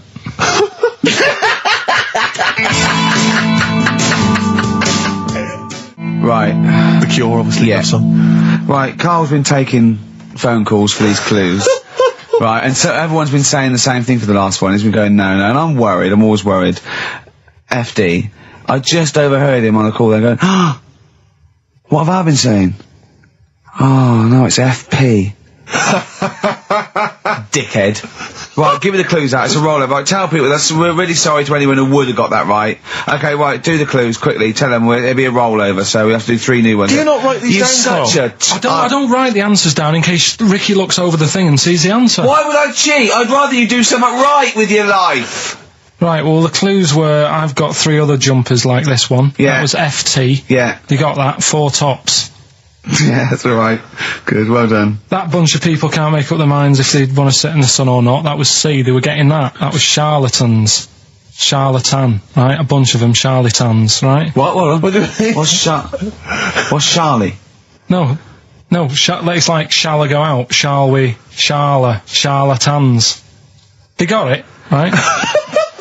Where I went wrong with this one, the Jamaican fella, he had to have some aspirin. Why? It's my fault, I'm not cutting, there's no point passing the book or anything. I said FD. A lot of people were saying, Fred Durst, like, forehead hurts, which is a good one. Yeah, which would have been as good as any of yours. But I made an error, so we'll roll it over. No. What is the answer? What is the answer? Jamaican fella what? Add some aspirin, why do that? What's the thing? FP, it was Frida Payne. Frida Payne? Frida Payne. Frida Payne. Frida Payne. That's awful. You've got to write these down next week. This is I'm right. sorry, You're the producer. I know, but I've had a busy week, haven't I? That's not an excuse. That isn't an excuse. Our excuse is we don't care. Yeah. You do put care. the work in and then make a mistake. Yeah. It's better not to try than try your hardest and be rubbish. Do you see the point? We don't care. But you've got standards. Yeah, and you're not meeting them. Think of that. You're not even reaching your standards. God. Right, well, that's that, I guess. Well, the prizes will be giving those away next week. Again. Just completely... Song for the ladies to end the show with. It's from Nick Cave's new album, Nocturama. This is a track called He Wants You. Back next week. Remember, Frida Payne. If you want to send a necklace in for Suzanne, that'd be handy. Oh, yeah. That's what she wants. Is Suzanne listening today? No, she's out. Right, okay, this is the dilemma. Me and Steve, yesterday, were trying to convince Carl that it would be a good idea to buy Suzanne a Christmas present. Okay? Now, why aren't you going to buy her a Christmas present? Explain, Carl, why you don't think you should buy her a Christmas present. No, I've told her I'll get her one, but in the new year. We're going away on holiday and that, so there's no point taking stuff away. Yeah. Going to Lanzarote next week. Just get something in the sales after Christmas for this, Yeah. Right. And me and Steve were trying to explain to Karl that she would love it if you bought her something on Christmas Day. Yeah, but she knows now. But knows what? I've told her. So no, well, I'm going to tell you. Do you know, right, this, dear listener, this was Karl's worry. I said, I bet she's got you something. And Karl was worried in case he got her something and she hadn't got him something. Yeah, he'd be livid. He didn't want to be down. He didn't want to be a present down. Yeah. Look at his face.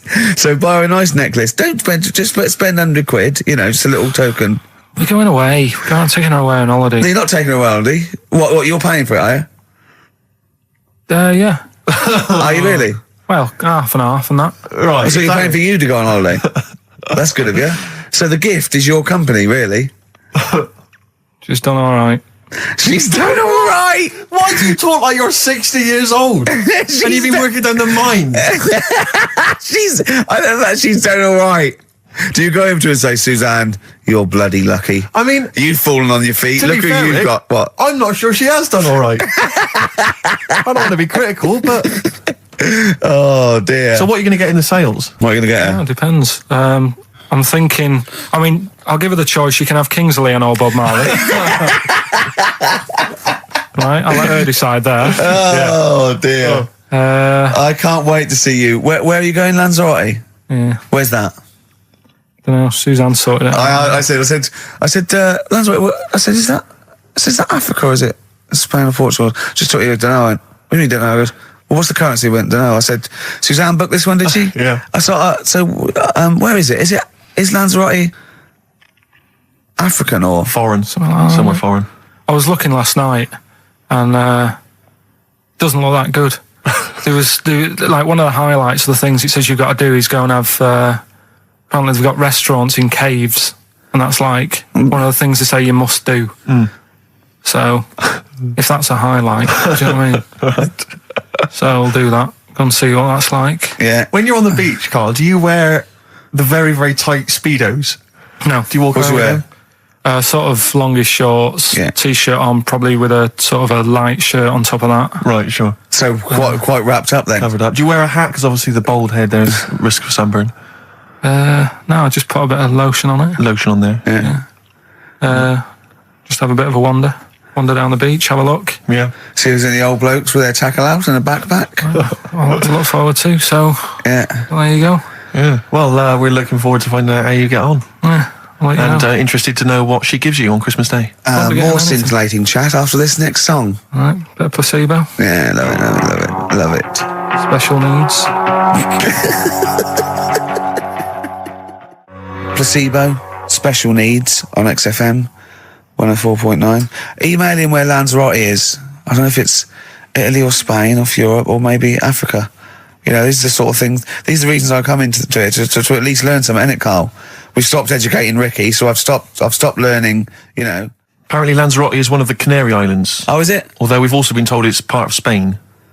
Right. I don't know who to believe. I don't know who to believe either. That puts me back because I knew it was either one of them. Yeah. I just What about it? Pilot knows, doesn't he? Pilot knows where he's going. I thought so. Yeah. Doesn't matter then. Right, we're playing J-Hawks. Let's play it. Yeah. Love it. Got bored with that conversation, did you? Long and winding road. I love that, but I don't like the way McCartney sings here. There's just one, he goes, you leave me waiting here. Well, he's always got that slightly affected But it sounds style, like Richard Burton or something, here. Yeah. But it's only one that does it, but I don't know why. I just think he likes it or wants to go back and change it. Maybe it's like... But having said that, I'm not taking away from the Beatles, one of the best bands ever. Well, yeah, good luck. Brilliant songwriters. Yeah. We've had a lot of emails, Karl. I don't want to sort of put a dampener on your Christmas, but a lot of people have been slagging off Lanzarote. One of them just said, I don't know if I can find it. It is Canaria, isn't it? It is one of the Canaries, isn't it? It's a volcanic island covered in volcanic dust. It's very windy, so you have to dig a hole to sit in on the beach, and there's hardly anything to do. That's from Mike Godham, he says, unless you like quad biking, well, you've seen what happened to... no, don't go quad biking. Not with your little head. There's no protection at all, is there? I don't know what you're thinking. I don't know. At least Rick Mann and Ozzy had lots of hair. Yours would you'd be like Humpty Dumpty. It would crack like a little egg. And then we'd seen, there's no kings or kings horses. So, they couldn't do the job anyway. No, shouldn't really send them. They're not really qualified. Horses not equipped to put send a medical man like Neil Fox in. Yes. To mend but not eggs. some kind of military horse. I bet he's had egg on his face a few times, hasn't he? What, Foxy? Yeah. Well, most of the series are Pop Idol. Right, Carl. Lanzarote, good or bad? Well, you got to give it a go, haven't you? Yeah, well done. Give everywhere a go. Exactly. That's what I was saying. Don't just take the word for it. I mean, if it had said an Alanova, Lanzarote shit, he'd have believed it. Sure. If he'd have overheard it in a pub, Lanzarote a crap, he'd have believed it. He'd have seen it on a website that was mainly concerned with monkeys and witches, he'd have believed it. Yeah. As it is. Everybody raves about New York, and when I went there, I thought it was rubbish. Well, you're an idiot then, because that is possibly the greatest city in the world, along with London. Subjective, though. That's why they have holiday programmes and that, innit? So you see it and you decide for yourself and that. Yeah, but you saw Venice on a holiday programme, as you put it. You went there and you went, it was rubbish, full of black bin liners. Well, it is. Right. Didn't they show them? It stunk. Didn't Judith Chalmers say that? Oh, it stinks here, and there's loads of rubbish everywhere. No, she didn't. Did she mention that? Oh, that's what I mean. So it depends what you want from holiday, doesn't it? Well, yeah. So you're an idiot if you don't like New York, so next. Anyway, come on, break up, guys. Kiss and make up. Libertines, don't look back into the sun on XFM. Well, the general public are getting involved with Carl's holiday, and, this has been a damning report on Lanzarote. There's not been a positive word written about Lanzarote so far. Wow. It's volcanic. There's no natural water supply. Apparently there's no natural water supply. It's you have all to sit in a hole. What do you think of this, Carl? What do you think of the people that want you to know that you're going to a rubbish place when you can't change it? What do you think of that? Rubbish show, will it? What do you mean? All right. What do you mean it'll be right? Because I'm going to go there thinking, there's no water and that, and there will be water. No, they didn't say there's no water. What did they say then? There's no natural water supply. Whatever. I'm not bothered. It doesn't bother me. All right. I'm going to have a good time and that. What are you going to do? What do you plan to do? Got a book. What book you got? Rich Hall book. I'm just going to read that. So, Brilliant. And the weather's better than here, isn't it? Yeah. So. No Blue Sky, The Thorns. That's beautiful, isn't it? On XFM 104.9. Carl, you're losing your rag a little bit. What's the matter? Nothing, go on. See? What's the matter? What's the matter with I've Carl? got something to cheer him up. Someone's emailed in, Emma's emailed in, she said that for those that know, those in the know, they referred to Lanzarote as Lanzagrotte. Brilliant. He's a bit fed up. He's got 2 CDs for Christmas from a company that's he's been with for 6 years. He's a little bit grumpy about having to answer the phones. He wouldn't go and make Steve another cup of tea immediately. Selfish. Yeah. Carl, what are you thinking? Nothing. Go on, what were you doing? Come on, Carl, you're getting paid for this. Project. Out. We'll take one of those CDs away. All right. What were we talking about? Letter to Hermione. David Bowie. Well, we've had the most convincing answer that it's about 290,000 actual words, but possibly 3 million in our vocabulary, using all jargon and scientific stuff and all that. Sure. 290,000. Still a lot, isn't it? It is a lot. We know so little, don't we? Apparently the average person has about 20,000 words in their vocabulary and uses maybe 2,000 a week. Really? Yeah. Carl, obviously, slightly bringing that average down. Carl, what do you think of that? Single figures. What's the matter? Get by. Why have you got to use longer words messing about and that? I told you. That word about old. Anti-dipuian or something. Just say old. That's a bit old, isn't it? That's a bit anti-dipuian and that. What's the point? Yeah. Get to the point. Sure. Busy.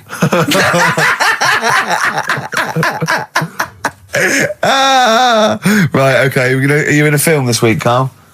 We're doing that now? Yeah, go on.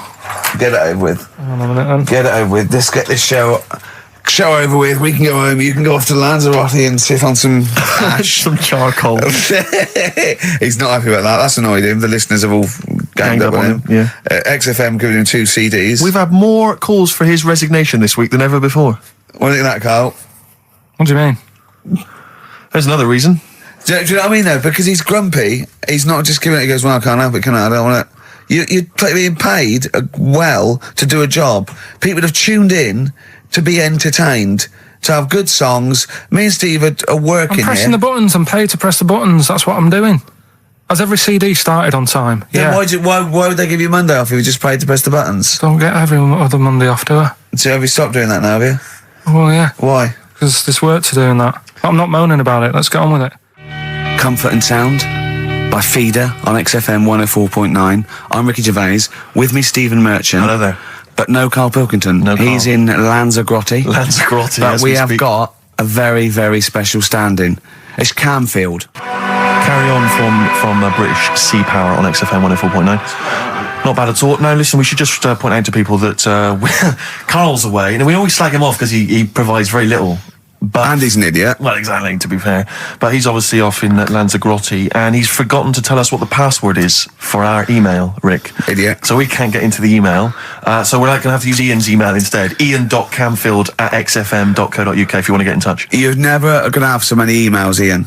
Really? Yeah, Is that right? you're going to be looking at them all week. It's going to be brilliant for you. You're going to feel really popular. You know what? He described Karl as a bald little mank twat. Nice. Karl was going, brilliant. Is that allowed? Is that all right? Yeah. Bless him. Bald little mank twat is back on the 3rd, isn't he? Well, if there's one thing that magazine's Well, good was he at, it's suggesting you accuracy. can't be regionalist? What? Was he suggesting you can't be regionalist? Was that allowed? No, I just think it's a familiarity of, it's just because we call him a bald little mank twat, that a national magazine can say that. Oh, bless his little round head. Wonder what he's doing now. He's sitting in the ash, reading his, reading his Rich Hall book. Yeah, he spent a week when he went to, where was it, St. Lucia? He spent a week, right, throwing sand at crabs. Yeah. I don't think they've even got crabs, have they, over there? No, I don't know what he's going to do. What is he going to do? Suzanne, what is she going to do? He's going to be whinging. But it's sort of like, Karl must be like, you must like sit him in front of a video while you go and make the dinner or something. Yeah. It must be a nightmare taking a pet. Has she got a little harness for him? To be fair though, Rick, I mean, I can't imagine you're much better on holiday. I've always wondered what that must be like. Because you always need an audience. You've always got to have someone around that you can perform for, drop your trousers for. Annoy, just generally sing and dance about. And Jane's seen it all. She's bored of you. So what, do you just do this to other people on the beach? Holiday makers, it is me. You can't believe your luck, Ricky Gervais. Do you want me to annoy you? Yeah, exactly. I can annoy you for 5 minutes. Yeah. Then I'll get bored Exactly. myself. I'll tell you what, I want some ads, and after that, the fairy tale in New York. Oh. Well, have a lovely Christmas. Have a bloody great Christmas. Have a bloody great Christmas. It's the best of next week. Yep. The best of the last few weeks with some tat, you know. Carl's put together. We're back in January. We're playing some of our favourite songs of the year. I'm looking forward to seeing Pilker's tan and pictures from his holiday. Covered in ash from the beach. And we're back on the 3rd. I believe. But Ian, do you want to introduce one? This is Ian's choice for the day. Yeah. We'll see you next week in spirit, and then we're back on the 3rd with Pilkers. Over to you, Kampf. Yeah, enough of Jonah Louis. This is Paul Di'Anno, ex of Iron Maiden, doing Santa Claus is Coming to Town. Kings of Leon, California Waiting. Steve, the public have been waiting for us to return. That's true enough. All right? Yeah. They had the best of last week. Was a joy. They had Camfield and us without Karl the week before. But it's been a while since we've all been together. I'm Ricky Gervais, with me is Steve Merchant, and over there, with his little sunburnedy, baldy head, little Karl Pilkington. All right? Yeah. That wasn't Steve slapping me head then, by the way. No, that was just him clapping, like Steve Wright in the afternoon. It's a great show. Because it is a good show. Yeah. He's so pleased that we're a posse. Yeah. And we're all back together. 3 holidays Karl's had last year. Yeah. I'd love to have 3 holidays. You've got to start putting the work in there. I had 2 holidays then. No, you had 3 holidays. You went away with Suzanne and her parents. Yeah, well, that doesn't count. It does count. If you book 2 weeks off the firm, you go away and you go, how was your holiday? Go, well, it didn't really count. It wasn't a really good holiday. Can I have them days back, please? My New Year's resolution is to be nicer to you, but well done, you've already broken that. No, but talk sense. Talk sense. You've had 3 holidays this year. And I'm just saying, you're in your 30s now, and 30s is when you should be really putting the work in. That's true enough. To reap the benefits in your 40s, 50s, 60s, 70s, 80s, 90s, and 100. Karl, what's your New Year resolution? What about think before you speak? It's worth. See, I'm allowed to laugh. I'm allowed to laugh at things other people say, Karl. That one, that is is a good suggestion. How was your holiday, Carl? It was all right.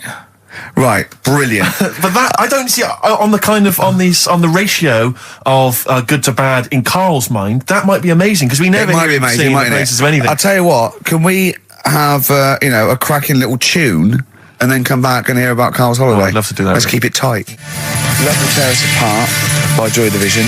Now I can't put my finger on it, but that doesn't sound like the original, and it's off a compilation. It sounded a bit fast. I think the vocal was slightly different. If anyone can, put me out of misery, I think it might be in a session of the time or something. Carl, is it a New Year resolution for you? Another one. Maybe when we ask you to get a song, get the original single version. I could be wrong, not some but obscure session. Yeah, it does seem different, doesn't it? Very odd. Yeah. Yeah. Maybe we just remember it wrongly. But anyway, that's XFM for you. 104.9, I'm Ricky Gervais with me, Steve Merchant. Karl Pilkington. Carl, you went to Lanzarote. Yeah. People said don't go to Lanzarote. They told you it was Lanzarote. They told you, were they right or wrong? They were right, yeah. Really? Yeah, it's a bit ropey, yeah. Is it? Why? Just, out there. If it wasn't for the volcano they had, it'd been knackered. That's their big draw, is it? That's it, basically. That's all they've got going for them. When you landed, was it really hot? Were you quite excited? You were thinking this is okay? It was warm. It's we can't complain about the weather. The weather was all right. Sure. You know what I mean? That's what I went for. But it'd be nice if there just was something else. Yeah. What did you do all day then? Did you read your ritual book? No, I didn't read that. I read that book. Do you know the book that I bought? And all the chapters were messed up. Oh yeah. I bought a better version of that. All right. And I read that. Excellent. And then did it make more sense in order? Yeah, a lot easier to follow. Yeah. And then we went and had a look at the volcanoes and that. They've got 36 of them to look at. How many did you look at before you realised that pretty much you've seen one volcano, you've seen them all? Probably about 6 or 7. Really? Yeah. And then when you got to the 8th, you thought, now I know what this is going to be, Suzanne. This is going to be like a mountain with a hole in the top. Yeah. Really? But it happened years ago as well. It's like, just keep a couple, fill the rest in, tidy it up. Fill the rest in? Yeah, no. Well, getting some builders. No, seriously though. Okay, 4 million tons of concrete, please. They're an absolute death trap. Yeah, what do you mean fill them in? Do you know what a volcano is? It's just a hole, isn't it? That's happened. Well, it's more than the hole. It's more a portal to the magma in the centre of the earth. Back in 1730 it happened, and they still haven't sorted it out. Well, when you say it happened, volcanoes were made a lot longer ago than 1730. No, but the one that did Lanzarote in. Right. Sort it out. What would you suggest? Well, how can they fill it in? It's joined. It's all joined. No, but what I'm saying is, the big plates of the earth are all joined. All the magma's joined. With the trade centre thing, that happened. They cleaned it up, sorted it out. They've moved on. That's what I'm saying. Whereas Lanzarote have just gone, leave it. It happened back in 1730. You misunderstand me. How, in the name of God, can you fill in a volcano? You ignorant twit. No, but it's not just the holes. They've actually left the lava everywhere. That's what I mean. It's not just the big holes. There's lava everywhere. But it's molten rock. They can't just pick it up like they're like a carpet. Put it in the holes. The holes are there ready. Just push it all in.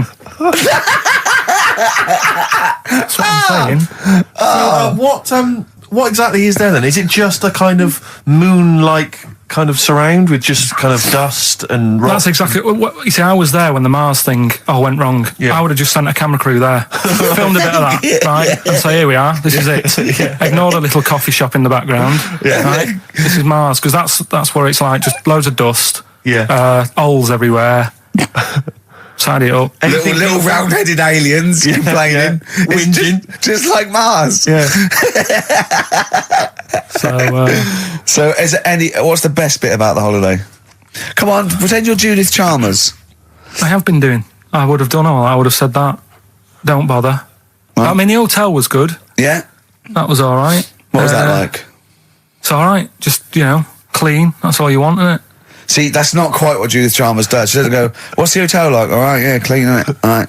Well, what was it like? What was it? 3-star, 4-star? Did that have a swimming pool? What was the room like? Yeah, had a swimming pool and that. Yeah. Yeah, it's good. I think it was one of the better ones on the island. Okay. Nightlife? Wasn't really. And there was a bar. There was some bands playing. Yeah. Not very good. Food got a bit boring. Yeah. It was always the same food every night, but they sort of themed it and made out as if it was different. So, like, on Mexican night, it'd be chicken with a nacho on it. Right. And Chinese night, sort of chicken with a little prawn cracker on it and stuff. Sure. But that got a bit boring. That's me just turning on my phone, because I want to read to you a text that I got from Karl. I think you sort of sum up the holiday in this text, don't you? Do you remember it? I can't remember. Let's have a look. Let's have a little look. Instantly, what did Suzanne, your girlfriend, make of it? Similar view to you? That they should fill in the holes? Yeah, it's just that thing. You see, I went on a coach trip, right? And you go and see the volcanoes. Like I say, there's 36 of them. Yeah. Which, how many do you need? And when we're on the coach going round all these volcanoes, the fella on the front's going and look out your left window at the moment, and there's a volcano. And if you quickly look out at the right-hand side there's another one. Right. And on the left, he's just like, all right, we've seen it. Sure. Do you know what I mean? Yeah. And that trip, I mean, we'll talk about that trip in a bit. Right, this is the text I got from Karl, right? All right. Been up to a volcano. Been in some dead artist's house who built his house in the lava. They said they would show me science with volcanoes, but all they did was chuck some water in a hole and it shot up in the air. No dwarves in the canteen, no scousers here, but there is a Swede woman with a big head. She looks effing gormless with a cap on. All right? So a little reference there to... A Swede woman? What's that mean? Do you mean Swedish? Yeah. Or she looked like a vegetable? No, the Swedish woman. But they've all got sort of quite big bill, aren't they? And I sent him a text. Oh, well, it's just good to be on holiday because, I'm working. He sent back, so am I. Just been watching Sky News. There is a school for monkeys who want to get a band together. Is that monkey news for later?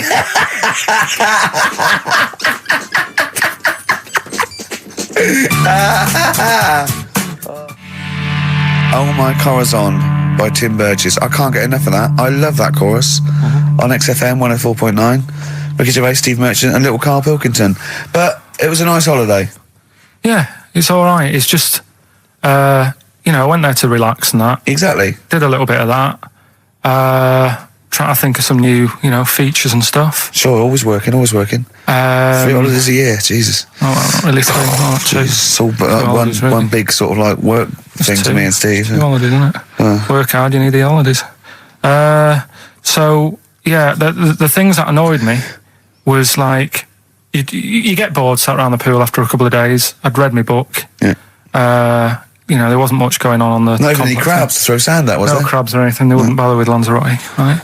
So decided to go on a little trip. That's when I saw the volcanoes and that, 36 of them. So we go on the trip, and the thing that annoys me, it does happen every holiday that you go on. If you go on a sort of a package thing, they have these trips, right? And you pay about 40 odd quid, and they give you some wine to sort of make it feel like you're getting your money's worth. But how many of these trips have you been on then? Loads. Probably about 12. More holidays than I've had. Go on. Anyway, so you're on the coach, right? And they take you for the volcanoes. They took us in the middle of nowhere. Yeah. Right. There's nothing else round there. Sure. It's like I say, it's like Mars, but with holes in the ground. Yeah. Right. And they sort of drop you off, and they go, right, everybody, see you back here in an hour. There's loads of volcanoes for you to look at, and a coffee shop over there. And for a fact, right, you don't need an hour there. You could just say, well, just keep the engine running because I'll have a look in this hole, we'll get back on, give us 5 minutes. Don't need an hour. Absolutely. But that they've got something going. It's a backhander, definitely. What, with the coffee shop? Definitely, yeah. They go there and they get everyone to have an ice cream and a coffee, and they sit down, have a fag, talking to the bloke. Yeah, and it's like, cousin. Yeah. How much was the coffee? Was it probably about 3 each euros? So I think it was $3.50. Sure. Yeah, which is, I don't know, what, that's about £2.50. Yeah, they've stitched you up. There's a museum in Italy, when we went there a couple of years back. Suzanne had like one of those little guide things. Museum there just for spaghetti. Yeah. I mean, we opened a restaurant. Yeah.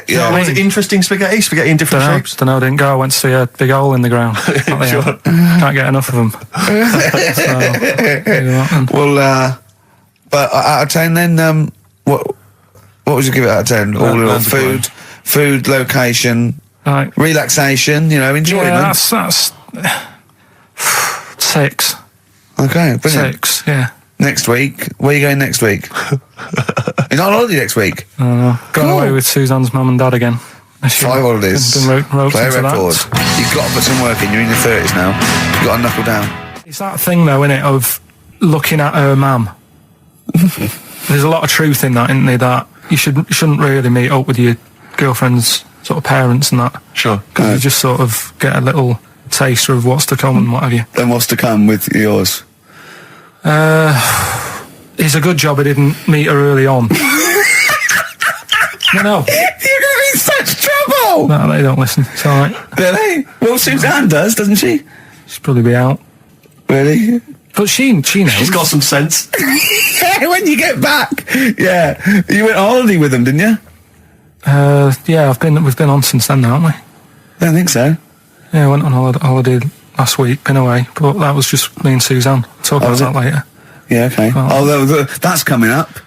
We noticed today how much he is simian, isn't he? He's very strange, actually. We maybe should try and get a picture on the website because Karl's arms are particularly chimp-like. It's very, very strange. Because he's got that sort of, he's got long downy hair. It's and not the like long extended knuckles. Yeah, and his totally round face that sort of the chin goes back and the dome of his cranium. I think, quite seriously, I know we sort of share about 98.5% of our genetic material with bonobos and chimpanzees, but I think he's got a little bit more. Yeah. I honestly think he's a little bit of a throwback. Just his line, they just kept to this sort of really the ugliest one in the cave and the tree, and he really didn't come out of it. I'm not saying you are, I don't think you are. Yeah, you're chimp-like. No, it does annoy me.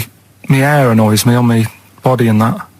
Because I've got like hair on my little toes and that. Have you? Then on the legs. Would you see your little toes? Can you pick things up with them? No, it's tried. Okay. Well, that's the finale of this week's show. We're going to see if he can play a record and put the fader up from a tyre while swinging in a tyre, just using his hairy toes. Yeah, I've sort of got hair all the way, but then it just runs out where it should be on the top of your head. Yeah. And is this part of the reason why you're always uncomfortable about being nude or around naked people? Is that partly the reason? Do you think because you look so grotesque? Well, when I'm on holiday, I don't really like wandering about without a top on unless like it's a quiet beach or whatever. Sure. So what would you normally wear? Need. I just have like a nice sort of light, summery, sort of linen shirt, maybe, just a few top buttons open. Yeah. But I don't like, the naked body isn't that nice anyway, is it? You know what I mean? Whatever it is, if you're a cat and you're shaved, you don't look that nice. Do you know what I mean? But with I think you'll find a cat is naked even with its fur on. Cats don't wear clothes. No, but what I mean is, a bald cat isn't that good. You know it does me head in that I'm bald. I'm not, I wish if I could have hair, it would be nice, but that's life. Would you prefer animals to wear clothes like Mickey Mouse does? Or Goofy? You know that I don't like nudist and all that. We'd love to talk. You can ask him all the other questions, because Karl, as I said last week, he doesn't feel his own testicles because he doesn't like the feel. Yeah. So, I'd like a doctor to explain to him how necessary that is. And this is truthful as well. I've got very slight pain around the genital area at the moment, and I think it might be some kind of groin strain, but I'm a little bit anxious, not entirely sure what it is. You've been with me twice when I've gone along to get them checked. Yeah. And I go, oh, what's that? Yeah. It's terrible. I mean, but, it's usually, I think you're in a pretty low risk, aren't you? I'd hope so. You're coming out of the 20s. I think testicular sort of, I shouldn't be doing this, I'm not qualified. No. All they said was to me sort of like his 20s and 50s. Mine sort of felt like they dropped a bit the other week when I was on holiday. I don't know if that's like when you're relaxing or I was wearing shorts a lot. How far? If it's 2 foot, it's too far. I was having problems walking. What do you mean? Why? No, it was just a bit. I had shorts on all day. I'm happy and walking about on the beach and what have you. And then at the night when I put some long trousers on, I was sort of walking like a ricket. They probably like stretch a little bit. Sometimes, I told you when I was about 18, I was scared. I went to the doctor. I felt a pain, right? And because I was doing biology, I thought I'd show off this doctor. I said, I've got a pain. I think it feels like it starts in the epididymis and goes up through the urethra either. And he went, finger up the arse. He said, your jeans are too tight. They're squashing your balls. So we want a doctor like that. So what's the phone number again? It's 0871 222 1049. A qualified What do you mean your balls dropped, though? We've got to come back to this. I don't know, they just felt like... it's not too bad at the moment. I was alright on the way in, but... I feel twinges all the time, but you never know whether it's just because they're... No, but they felt like they weren't my own. Do you know what I mean? They sort of felt a bit like these are... There wasn't a bloke standing really close to you, was there? No, you didn't get them mixed up, did you, on the way back? On the flight back? Someone else has got... Well, take a leaf out of nudist books. They just walk around, they've got nothing on it. About nudists. Why? Well, let's play this ad break and that. And have you had another encounter? If we've got time, I'll tell you about it. Have you really? XFM. Now, Carl, you haven't told us about your holiday yet. You were meant to do it last week and you didn't. You started on this, but we didn't have time because we had to do monkey news about a monkey who was a director who cared about lighting and stuff. Is there more monkey news this week? Is it as... okay. Is it real monkey news? Did it happen, or is it mostly embellishment in your round little head? It's proper stuff. Yeah. Okay. Good. So holiday. Where did you go on holiday? Sardinia. Good. Yeah, it's all right. Yeah. Nice food and that. It's important, isn't it? Yeah. And nice beaches and what have you. Excellent. Always like a nice long beach to walk down. Yeah. But so we're having a nice walk, right? You know how nudists do me head in. Sure. Right. Not a problem though, is it?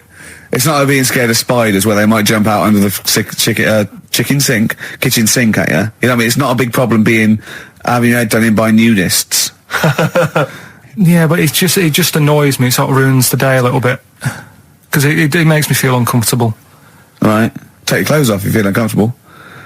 It's much more relaxing. Yeah, but well, anyway, right. So I'm walking along the beach, right? Lovely long beach, what have you? You know, watching the sea, picking up shells and that. And what are you wearing? What's your natural beach club? When he says picking up shells, I imagine he's on all fours going, like that. You know what I mean? Looking at things, just like washing his nuts in the sea to get them tasty. Yeah, going into the sea and then kind of shaking himself, and all the water flows off. Yeah. I've just got flip flops on, pair of shorts, and like a little light shirt. Sure. So anyway, walking along, and Suzanne goes, "Oh look," right? And there's this woman, German, I think, coming out of the... How can you tell she was German? Underarm hair? I'll get to it. Forget the underarm hair. She came out, it looked like she was smuggling seaweed. I'm gonna burst! I'm going to burst! Oh, God! And the funny thing is, right, she... Smuggling seaweed! Oh, God! She was a bit hairy down there, was she? Mental. I felt bad because I hadn't had a shave for 2 days, right? Looked at her, it was ridiculous. She might as well have kept her trunks on. It was just like she was wearing furry trunks, right? So anyway, so I'm walking along. Yeah, go on then. So Suzanne's like, "Oh, look," and I'm like, "Oh, not again," because every time we go away, there always seems to be one of these. Is she by herself, this woman? Well, the weird thing was, she was with her husband, right? Yeah. But he had shorts on. He was happy, right? But every time, because I walked past her, and he sort of ran off, because he's embarrassed. Do you know what I mean? There's nothing normal about it. What can he do? He can't go, "All right, mate," because he knows it's odd, right? How old was he? Sorry, how old was she? It's hard to tell when someone hasn't got clothes on. Sure. Do you know what I mean? They always look older, don't they, when they haven't got clothes on anyway. But I'd say she was about 40, 41. Okay. Right. So I walked past, and the annoying thing is, she got there on a bike, right? No clothes on, little pair of boots next to the bike. So if you can wear boots, just pop some shorts on. You know what I mean? That takes more effort for me, putting boots on. So put the shorts on, right? So anyway, the husband kept running off. I walked past, and I'm getting annoyed because I'm saying, well, we've got to walk past them again on the way back. I like the fact they're scuttling away when Carl walks past. Like when you lift up a bit of sort of iron sheeting in the woods and loads of mice run away. Yeah. It's like whenever Carl goes, that nudists run away. Yeah. Oh, right, okay. So we sort of come walking back and what have you, and you know, I have another look and what have you, and he runs off again. Why are you another look if it offends you so much? Oh, you might as well just have a look. You know what I mean? It's just putting it on show and what have you. But the interesting thing was, I just wondered whether the husband. Because if the husband was nude, you'd looked at his tackle. Because remember when you went to see those two strippers and it was a woman and man and they whipped their shorts off, you said you looked at his tackle first. I think any bloke would. Well, you would. You just check it out. It's natural, isn't it? You just go, oh, right. So it is normal or whatever. Because you don't know if you know what I mean. You don't know if what you've got's right until you see someone else's. No, do you know what I mean? Yeah. But anyway, so but he got us talking because I was then. As soon as I saw her, sort of day's been ruined a bit. So I'm walking up the beach. Walking up the beach with Suzanne, going, how does it happen? Do you know what I mean? Why do people do this? What fun are they getting out of it, and what have you? And I just was thinking, is there any chance that fella, right, didn't even know that she was a nudist until they went away? Do you know what I mean? Because I said to Suzanne, if I met Suzanne, it's like we're getting on, yeah, everything's fine. Yeah. And then you go off on holiday and you go, you haven't got much luggage. And she's like, no, it's fine, this is plenty. And I'm thinking, that's weird. And then we go down the beach and she whips her knickers off. I'd be annoyed, but there's nothing I could do. Do you know what I mean? Sure. So I'm just wondering whether that's what happened to this fella. Every time someone came walking up, he was like, oh, God, this is embarrassing. And he kept nipping off. Yeah. Finding something else to do. Look at some shells. So I'm wondering, Rick, if at some point, maybe today or in future shows, we should get a nudist, one of those official nudist spokespeople, because all these nudist organisations, get them on the phone, justify themselves to Karl, because, in his mind, they are, what would you say, weirdos, freaks? I don't quite get it. I was reading something in one of the supplements last weekend, and some journalist went round to some, whatever you call it, some resort or whatever for nudes and that. And it's Were they playing volleyball? Well, the annoying thing was, bowls. Why is that annoying? Well, don't play a sport where you got to bend over. Talking of campaigns and things and that, did you see Sir Bob on Jonathan Ross last night? Sir Bob Geldof. Sir Bob Geldof. Yeah. Are you going to walk to Edinburgh or sail to France, Karl? What do you think of all this? The G8?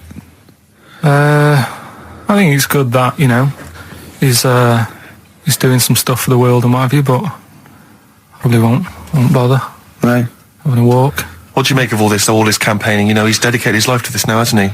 Yeah. I mean, it's interesting. I was watching him last night, and I respect the man. I mean, he used to work here, didn't he? Did some shows and that. Mm-hmm. It's good. It's all right that he can do it, but I assume that's not why you respect him. I assume you respect him because he's trying to save a nation, as opposed to he used to work in XFM for a while. Yeah, I know, but I'm just saying it's good that he's given up a lot of his time to try and save the world and that, but there's a bit of me that's kind of like, is he wasting his time a bit? Right. Well, what do you mean wasting his time? Well, he tried it before, and no, wait. What he's trying to say is that the G8 are the I think the 7 most rich, wealthy nations in the world, and Russia, and they get together and they can wipe out the third world debt. I.e., they owe us billions and billions of pounds. They can't afford to pay it back. So he's going to say, let's wipe the slate clean and pledge, I think, a lot more aid and stuff to them, isn't it? Mm-hmm. So what do you think of that? But won't they just do it again? Right, what's you thinking? No, I knew I had a little diamond in the rough here. I mean, obviously, I admit I brought this up because I really wanted to know what Karl thought of it. Sure. Yeah, I had ulterior motives. It wasn't just for awareness, for the very worthy cause. It was because I know. Look at him looking at me. Look at him. He looks at me like a cat. Honestly, it's like there's nothing behind those eyes. Right? What do you mean? They're just going to run up the debt again, you think? Well, what I mean is, right, when I was a kid, right, and I wanted to go to the arcade, I'd borrow a quid off my mum, right, and she'd say, don't come back asking for more and what have you. But I'd have a go on a pinball machine or whatever, game on a fruity, and then go back, and can I have some more money? And she goes, I gave you a quid before. And I go, I know, but I'm on holiday. And she goes, there you go then. And then I go off and do the same thing. I didn't go, no, I wasted the last one, I'm going to pop this in the bank. Right. So you think that's what's going to happen with? That's with a the nice African continent? metaphor. So what do you think happening there? As the Africans are blowing it down the arcade. Instead of putting it towards a fishing rod, they're blowing it down the arcade. I'm trying to win a watch. Look, I've got 100 goals. I think this thing is dodgy. I'm trying to win a fluffy toy. That's what Bob's saying, you're never going to get the Snoopy. You're never going to get the Snoopy. It's always going to fall out of the little claw It's before it rigged. gets to The the claw top. is not strong enough. Do not waste them. Oh, no, Midge. Midge, you have to write a song. Write another song, mate. They've blown it down the arcade. Brilliant. Pushing the Senses by Feeder on XFM. Ricky Gervais, Steve Merchant, Karl Pilkington. Right. All right. How are you doing, Karl? Yeah, I'm all right, yeah. Another holiday? Well, it wasn't holiday. Well, it was. You had 5 days off work. Why isn't it holiday? You had 5 days not working for a living. You know how many days holiday gets a year now?